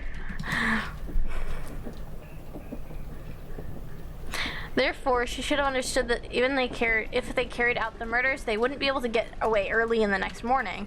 In short, the culprit had become without securing a way to escape. Furthermore, the bastard tossed the corpus in the storehouse and was even kind enough to say, "Here they are," with that weird bit of graffiti. In other words, since they'd probably find the corpses sooner or later, they wanted to show them to us. If we'd been dim and hadn't noticed the storage shed, the culprit's spoil would not been achieved, would it? If you think about it that way, that bastard of a culprit, since this morning they must have been watching our every move with a bated breath. After all, if we hadn't been so kind as to discover what was in the storehouse, all of that hard work and preparation they did last night would have just gone poof. What did the culprit want to make us feel by showing us the corpses in the storehouse? 6 bodies had their faces noticeably destroyed. Was it a grudge? A warning? The debasement of bodies had occurred after death, so it hadn't been on the means with that the culprit had killed. It didn't mean anything to those who had been killed. It did have a meaning to those who found the bodies. The culprit wanted to make it appear that they had been killed brutally. After thinking this way, I really want to tell that bastard to stop taking you so lightly. Who jams to that tune? If you're told, "Please be scared," you can't say, "Really? Sure thing." When someone tells the great Ushirimi of Vantler, the antlers is right there, I'm the kind of guy who will start wanting to sneak in through the window. The next thing that had got me concerned was that so-called magic circle on the shutter, and Maria had shown their knowledge of the occult rival's grandfathers, had recognized that the magic circle was genuine. They must have drawn that thing in a pitch-black darkness, taking a lot of time and holding an umbrella in one hand. Isn't that an amount of hard work and perfection impressive? What purpose would have been worth all that effort? If we were looking for a fan of the occult in this mansion, most likely, all of us would naturally suspect Grandfather. So they want to make us think Grandfather was involved. But if that's all they wanted, they could have just drawn any old scribble that looked like a magic circle. It wasn't like any of us amateurs would be able to tell the difference between a genuine and a fake. However, this magic circle was genuine, and furthermore, it had been written in Hebrew. So the magic circle had a message that could be only understood by someone with knowledge of the occult. A message was a form of communication. By sending it, they were hoping for a reaction. A reaction. For some reason, we couldn't find Grandfather now. I don't know how Grandfather might have spotted the magic circle in the shutter, but he did choose to hide himself with the reaction to that? No. Was it a trap to make us suspect that Grandfather had participated? You could read these either way, but damn. What kind of reaction was the culprit hoping to get out of us by putting us on this occult show? Somehow that felt like the culprit's weak point. The letter from Beatrice that Maria read aloud during last night's dinner sprang to my mind. This is a freak who'd asked us to join the Battle of Wits. Isn't that interesting? It's a battle of wits between us and the witch. Will we be sucked up by her occult game first, or will we pull off the fake skin? There's a whole day until the typhoon passes. Why not enjoy ourselves?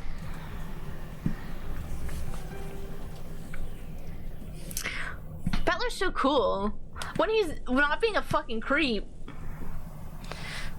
I finally noticed the inside of the parlor had gone quiet again. Everyone had sunk into their favorite sofas, some deep in thought, some irritated, some acting depressed. Maria was once again enjoying the TV as if she'd never left it. It looked as if she found the commercials more fun than the boring program, and happily yelled, "Ooh, ooh," and giggled. I stared at each person's appearance in turn. If there isn't a 19th person, the culprit must be in this room.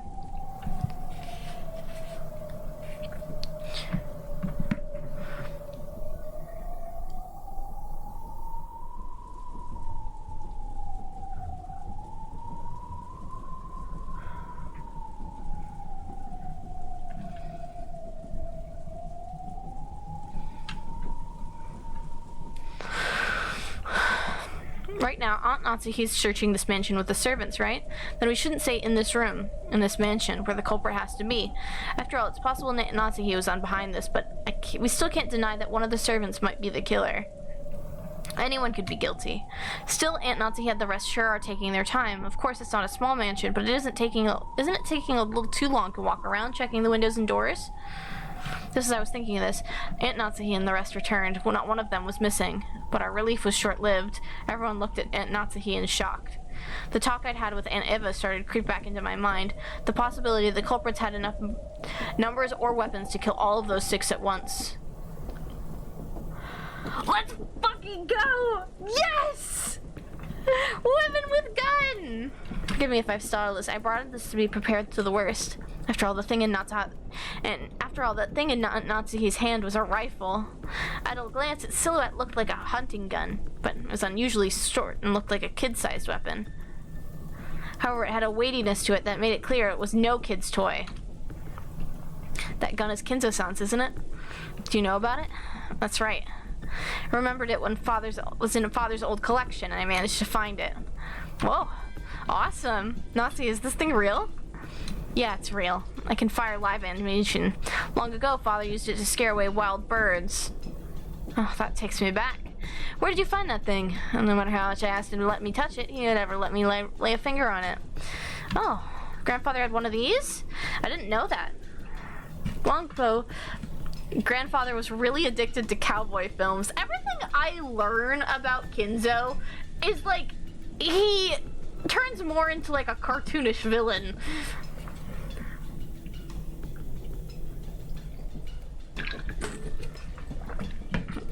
He doesn't leave his study. He loves Western culture. He loves cowboy films.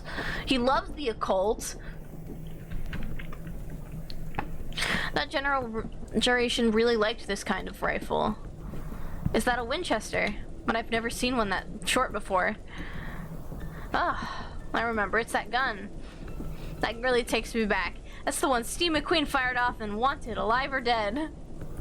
Father sure has good taste. It is an item Master ordered specially from America long ago. As you can see, it's a working gun, so please don't tell anyone about this. He's quite fond of it right after he managed to acquire it. It seemed the working that ejected the cartridges were more interesting to him than shooting and he played around with it back in the forest all the time. Still, it's rather disturbing. Are you sure you should be dragging this out? This is to prepare for the worst. There's probably more than one of the offender involved, and furthermore, those horrible people killed 6 of us, including my husband. I have responsibility to protect everyone until tomorrow in my husband's place. As Natsuki said this, she slipped down on one of the sofas and took a deep breath. She had been trying to find Grandfather, as well as check the doors and windows. Since Grandfather wasn't with her, she probably didn't know where he was. I carefully checked all the doors and windows throughout the mansion. However, we must be prepared for anything. Everyone, I think, would be best if we remained here. Oh, good point. If anyone's gathered here, we can all feel more secure by keeping an eye on each other. What do you mean by that, Eva? Nothing really. I'm just agreeing with your opinion, aren't I? There was a stormy atmosphere between the two of them. To think about who was the most suspicious from the inheritance problem standpoint, Eva was the obvious answer. However, there's no proof that Aunt Natsuki was innocent. Well, if you view Beatrice's letter as one of Grandfather's complicated pranks and think of this as crime as just an extension of that, there's more than enough reason to suspect even Grandfather. Also, Aunt Natsuki thought the criminal was on the outside, but Aunt Eva thought the criminal was on the inside. In short, it was a question of whether the 19th person exists. That same question has been repeated endlessly since last night's dinner, with the letter from the witch called herself Beatrice. So the culprit was among us, or not? Among us. Did the witch Beatrice exist or not? If you assume that something as stupid as a witch can exist among us, you're basically saying that one of these relatives here who share a common bloodline is the culprit. If that was too unpleasant, it'd be much more comfortable to simply accept the fairy tale-like character of the witch. Witch drawing a bizarre magic circle and offering human sacrifices? If I could accept that, Rushes, I'd be able to trust all the people in this room. However, damn common sense got in the way. kept repeating that witches don't exist. In that case, the culprit must be among us. In the middle of the seemingly endless rain, none of us could break the silence.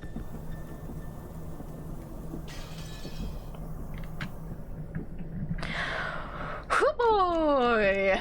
Oh my god! Whew. We're finally getting into the logic puzzle stuff. I'm so excited.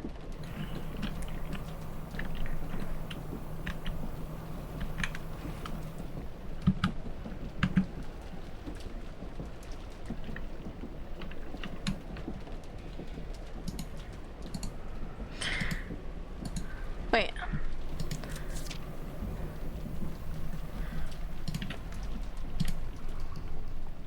Okay. I think it has been 3 hours. I think I'm probably gonna wrap that for today because I didn't want to go over 2 hours of reading. I yapped for about 2 hours and got about an hour, like 2 hours in. So we're at a good stopping point as well. That was a good time to start. You yapped for 1 hour. Yeah, and I can't do math either, so.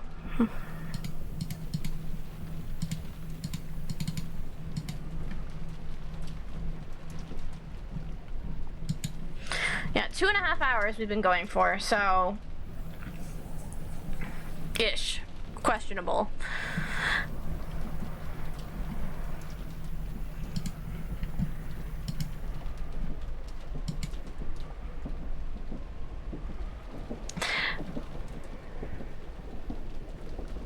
But yes,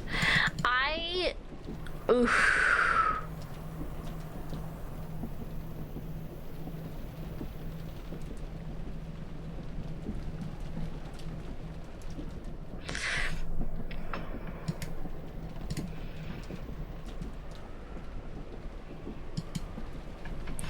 I can't stop thinking about this.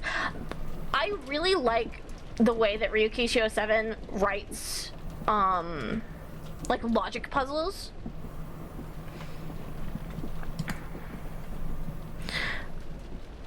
Like the logic stuff that Battler does is like so cool. It's like almost reminiscent of like obviously this came out after Umineko and Higurashi, so Ryukishio 7 has existed since the beginning of time, but it reminds me of like the weird winded long logic stuff that would be in like 9 Hours 9 Persons and like VLR. Reminds me of Zero Escape. Reminds me of Uchikoshi writing. But like a bit more unhinged and a way more wordy.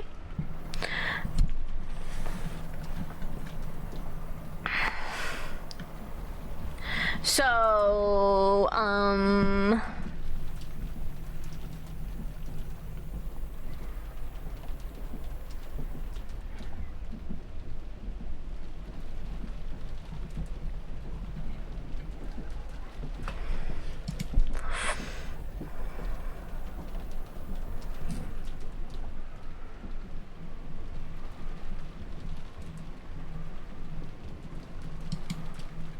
you do like it?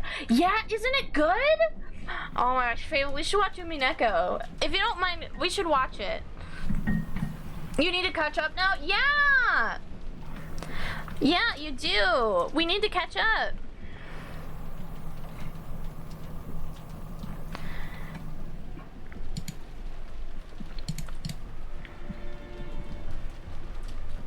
You can watch it? Yeah, Higurashi has an anime that's pretty decent. You can also read the manga if you'd like. If you want to understand the concepts behind Umineko, I suppose. The anime was the way I consumed Higurashi, and then I consumed like other side media to like kind of get the full. Like I think the best way to consume it is the visual novel. I just did not do that because did not realize. And also, I could not fucking... At the time, it was when visual novels were so fucking hard to get your hands on. Like, any decent translations of. So... Back in the day. Back in ye old day. But it's very interesting because, like,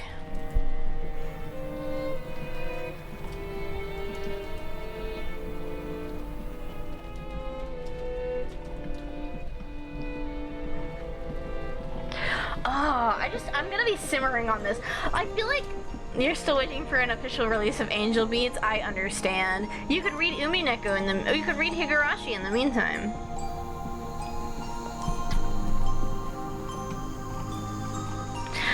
I'm just like, I feel like I'm in shock after every single Umineko stream, but like, in a good way. The writing in this just leaves me feeling a specific way, and I'm kind of like obsessed with it. This might be my new personality trait for the next 3 years. Who knows? Oh, we'll make ourselves big. But it's like, God. Oh.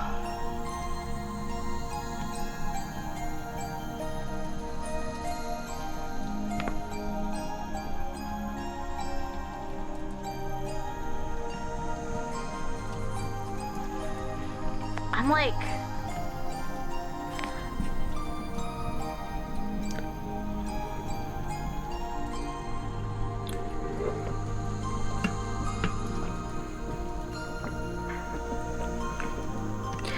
cause like,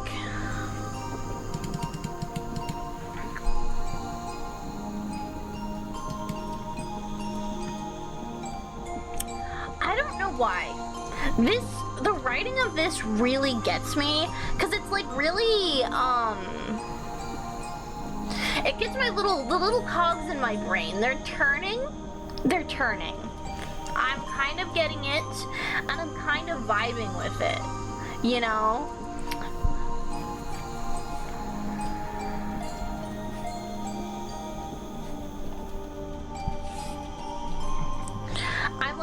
I'm vibing, I'm like, agonized, because like how quickly like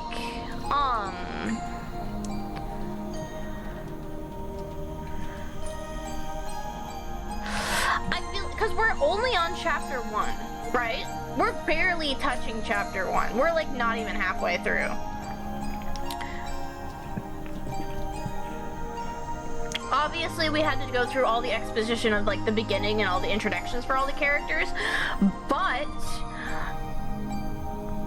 now that the mystery has actually started, we're like maybe like a third of the way through chapter 1.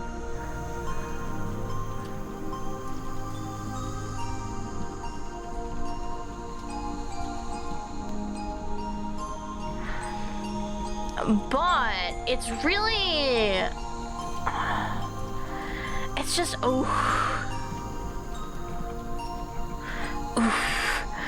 It reminds me, you know, it reminds me of back when I was like reading this, honestly, like this is an awful thing because like, I suppose like they don't have, the thing with it is that I shouldn't be comparing the two because they're both pretty good in their own rights.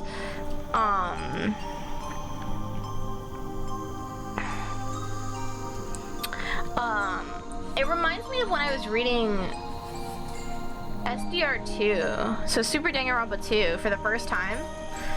Because I'd been spoiled to hell and back on the first game, but I got to experience the second game basically blind.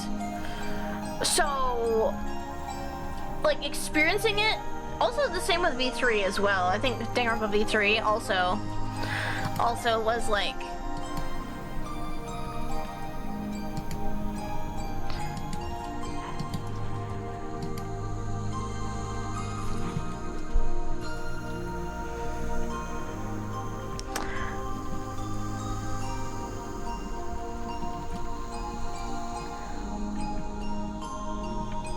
God, I'm like thinking about, I'm gonna be thinking about this for the rest of the week.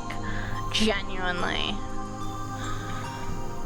Like, I I feel like this is going to change something about my personality intrinsically. You know, you ever start something and you're like, oh, this is a bad thing for me to read because it's gonna change me in ways that I don't understand. I don't yet understand, but I need to keep going. But we should look for someone to read. But I'm so excited. I think this is our second longest Umineko session.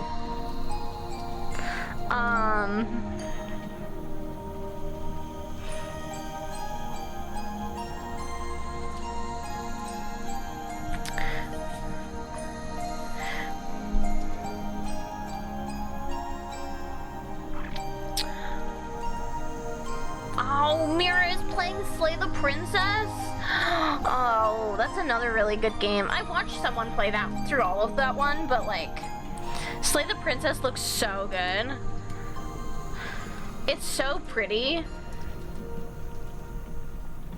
Like, the art direction in that game is really pretty as well.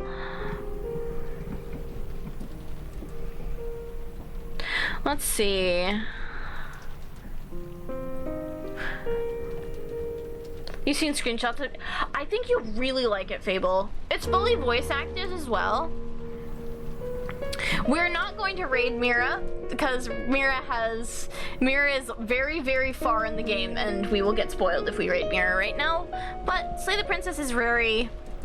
It looks so good. Genuinely. Yamie Streams is streaming. Let's see, who else is online? We'll see, let's look at VTubers that are live right now. We'll see if we can find someone. Let's see if we can let's be friendly and try to find someone new. Other than being comfy and just rating someone we already know. So, I don't know, like, genuinely, I'm just gonna be simmering on this for quite some time, I think. I know the narrator gets very unamused at this. Yeah, become Umineko streamer. I'm trying to keep it to Thursdays only as much as I would like to do more Umineko streams because I'm like kind of addicted right now.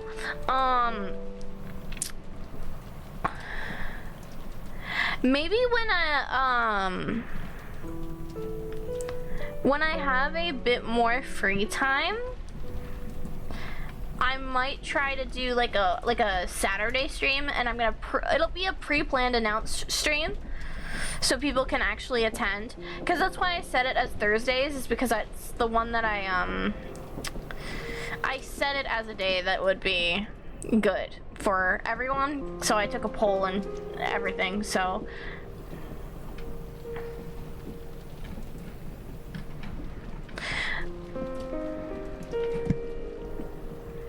It's very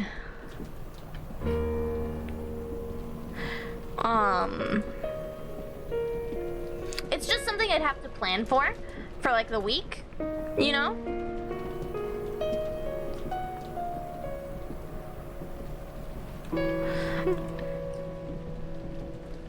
And I have to set aside time for it, but I think once we get to the end of chapter 1, depending on how much we get through on the next couple of weeks of streams, because I'm taking a little bit of time off in May.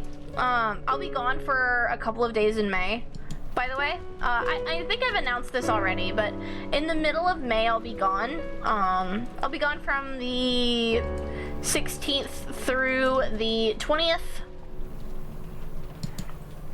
I'll be on vacation, but depending on how far we get, because we have 2 more weekends until that, or 2 more weeks until that, depending on how far we get into this chapter, I might do a long stream on on one of those Saturday, on maybe Saturday the 11th, maybe, of May, the 11th of May.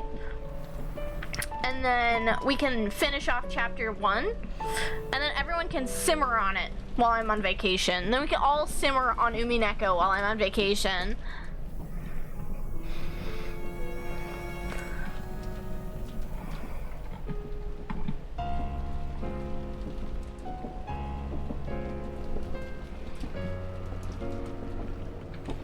So let's see. Because I really think that it's like...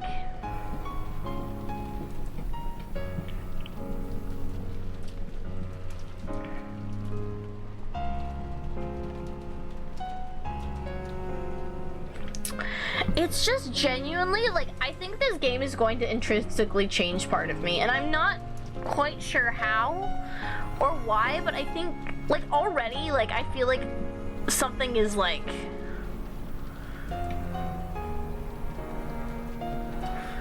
deeply wrong.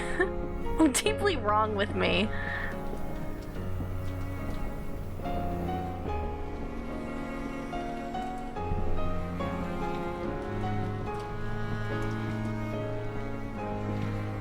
Cause if I,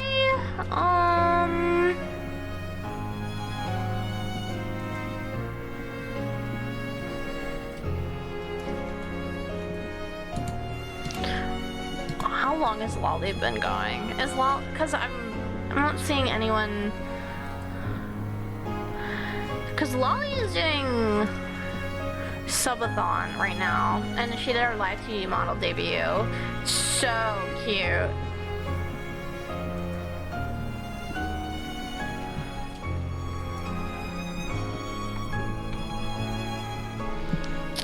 But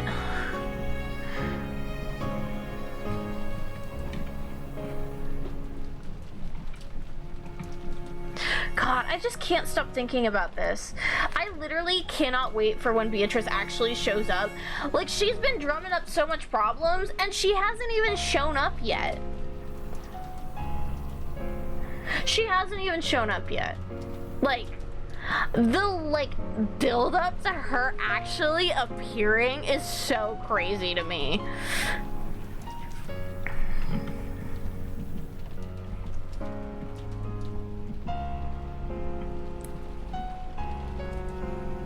Love that for her. We love a dramatic queen. We love the bit of a drama in it all.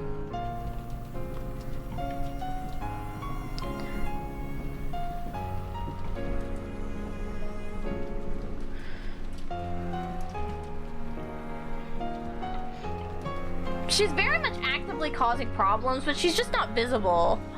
She's just chilling.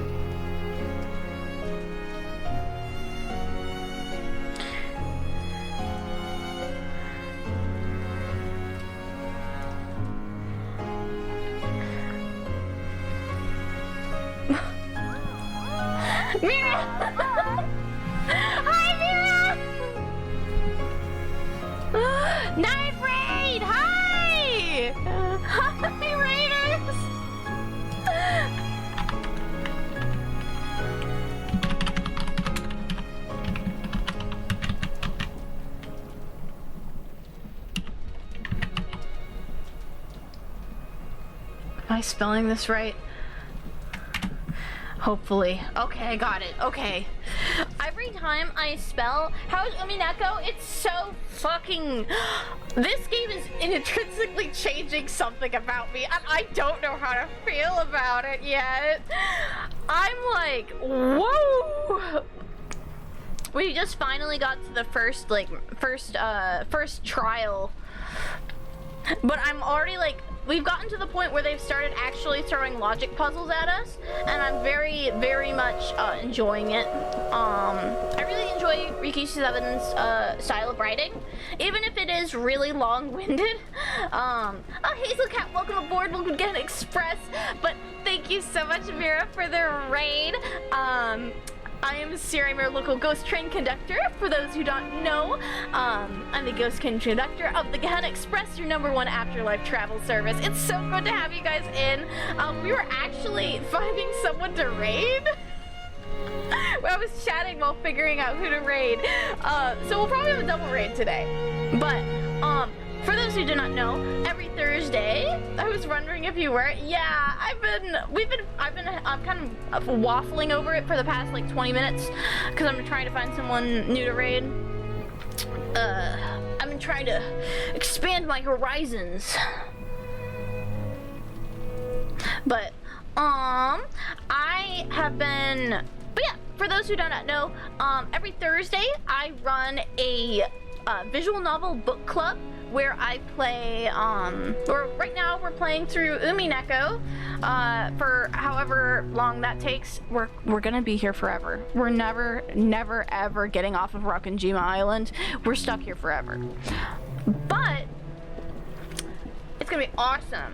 But every Thursday we chat about what's going on in the story and we read it together. And it's awesome. Yeah. And then we have our own theories and like talk about what could or could not happen logically. Not gonna lie, I love the book club idea. Yes, I know. I've been having so much fun with it. I wanna I think, because this game is technically 2 games, so there's question and answer. I'm gonna do a short visual novel between the two, just to rid my brain of ridding my brain of demons, the brain worms that are absolutely going to consume my life because of this specific game. It's just so, oh my god, oh wow.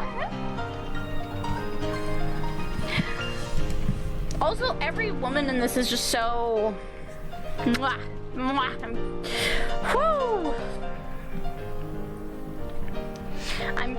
I'm so women. Thank you so much. Thank you so much, women, for my life. But yeah, it's just, we play Umineko on Thursdays. Other than that, I play a lot of Minecraft.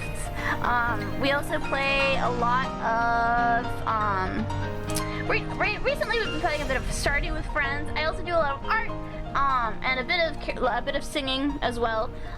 So we love women! Yeah, let's go! Umineko is like constantly, like a constant state of, I fucking love women! And then I fucking hate when women die. Agni X, welcome aboard, welcome again, Express. I hope you're having a lovely night. Welcome in, welcome in! But yes, it is. We were playing Smash Your Pass on a woman in your game. I saw you were playing Slay the Princess, but then I noticed you guys were pretty far into the story, so I didn't want to raid in and get spoiled. Your model's so cute. Thank you! Thank you! Smash or smash? I had all the questionable takes. To be fair, some of the princesses in Slay the Princess are like, I'm like, I shouldn't, but I would.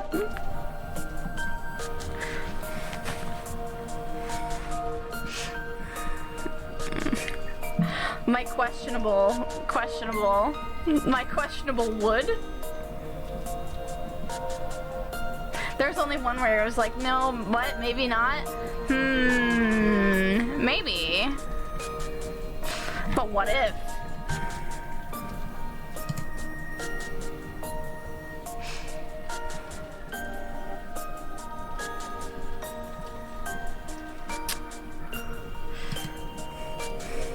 Slay the Princess or Slay Princess Slay.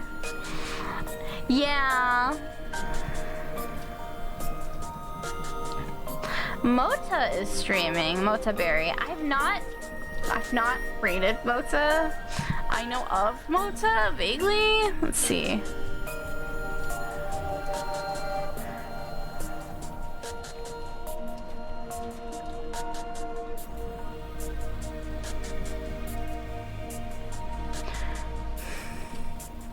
You gotta read though. Good about the red train. Thank you, Mira. Please, Mira. You should read Umineko Naku Koro. You should read it. It's really good. Other than all the weird shit that Battler says sometimes, but it's really good. It's so good. You might have to. I mean, I have all of the VODs up on YouTube on my VODs channel. if you want to play catch up, you could join the book club if you'd like.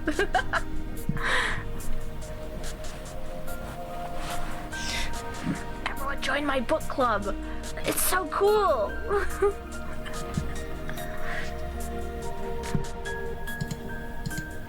Oh god, I probably gotta get them VODs. You gotta get them VODs! Hold on, I'll link the VODs channel. One moment.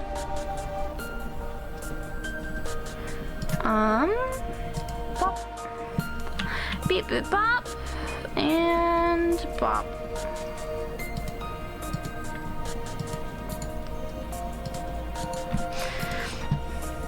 Here we go. Here's my VODs channel for anyone who needs it.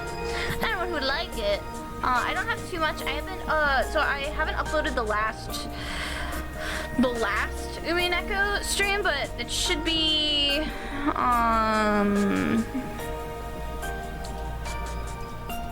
there's a nice little comfy playlist. So we have 4 sessions. I haven't uploaded the 5th session yet. So today's session was the 6th. So six Umineko sessions of Umineko that we have played so far. It's awesome. It's gonna be cool.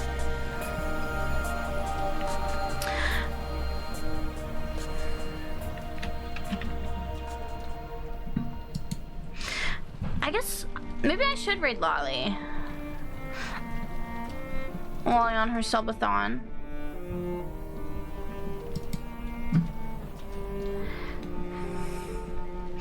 Okay, I think we're gonna, yeah, let's read.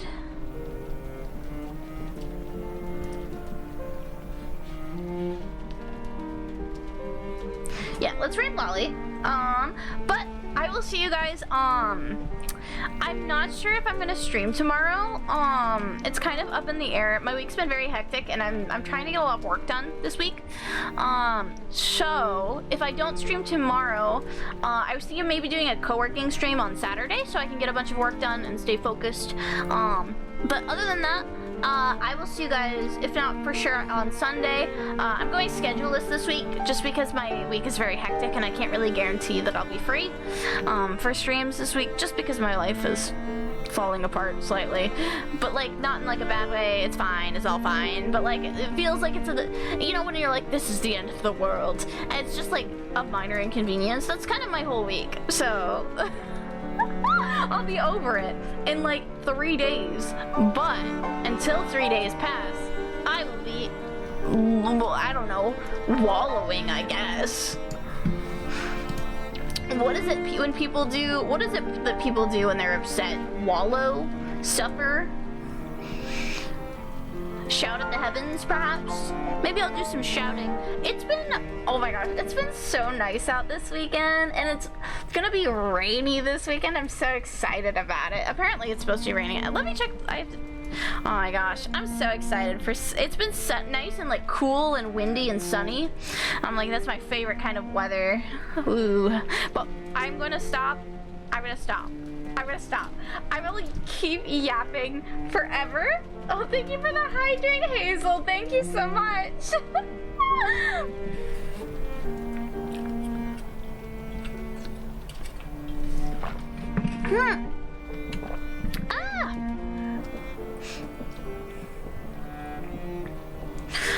But we are going to be raiding into Lolly. Lolly is currently playing Dead Space.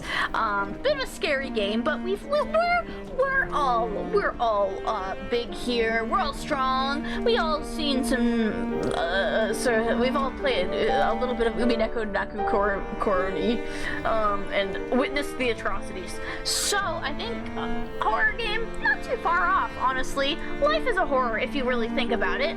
But Lolly is wonderful.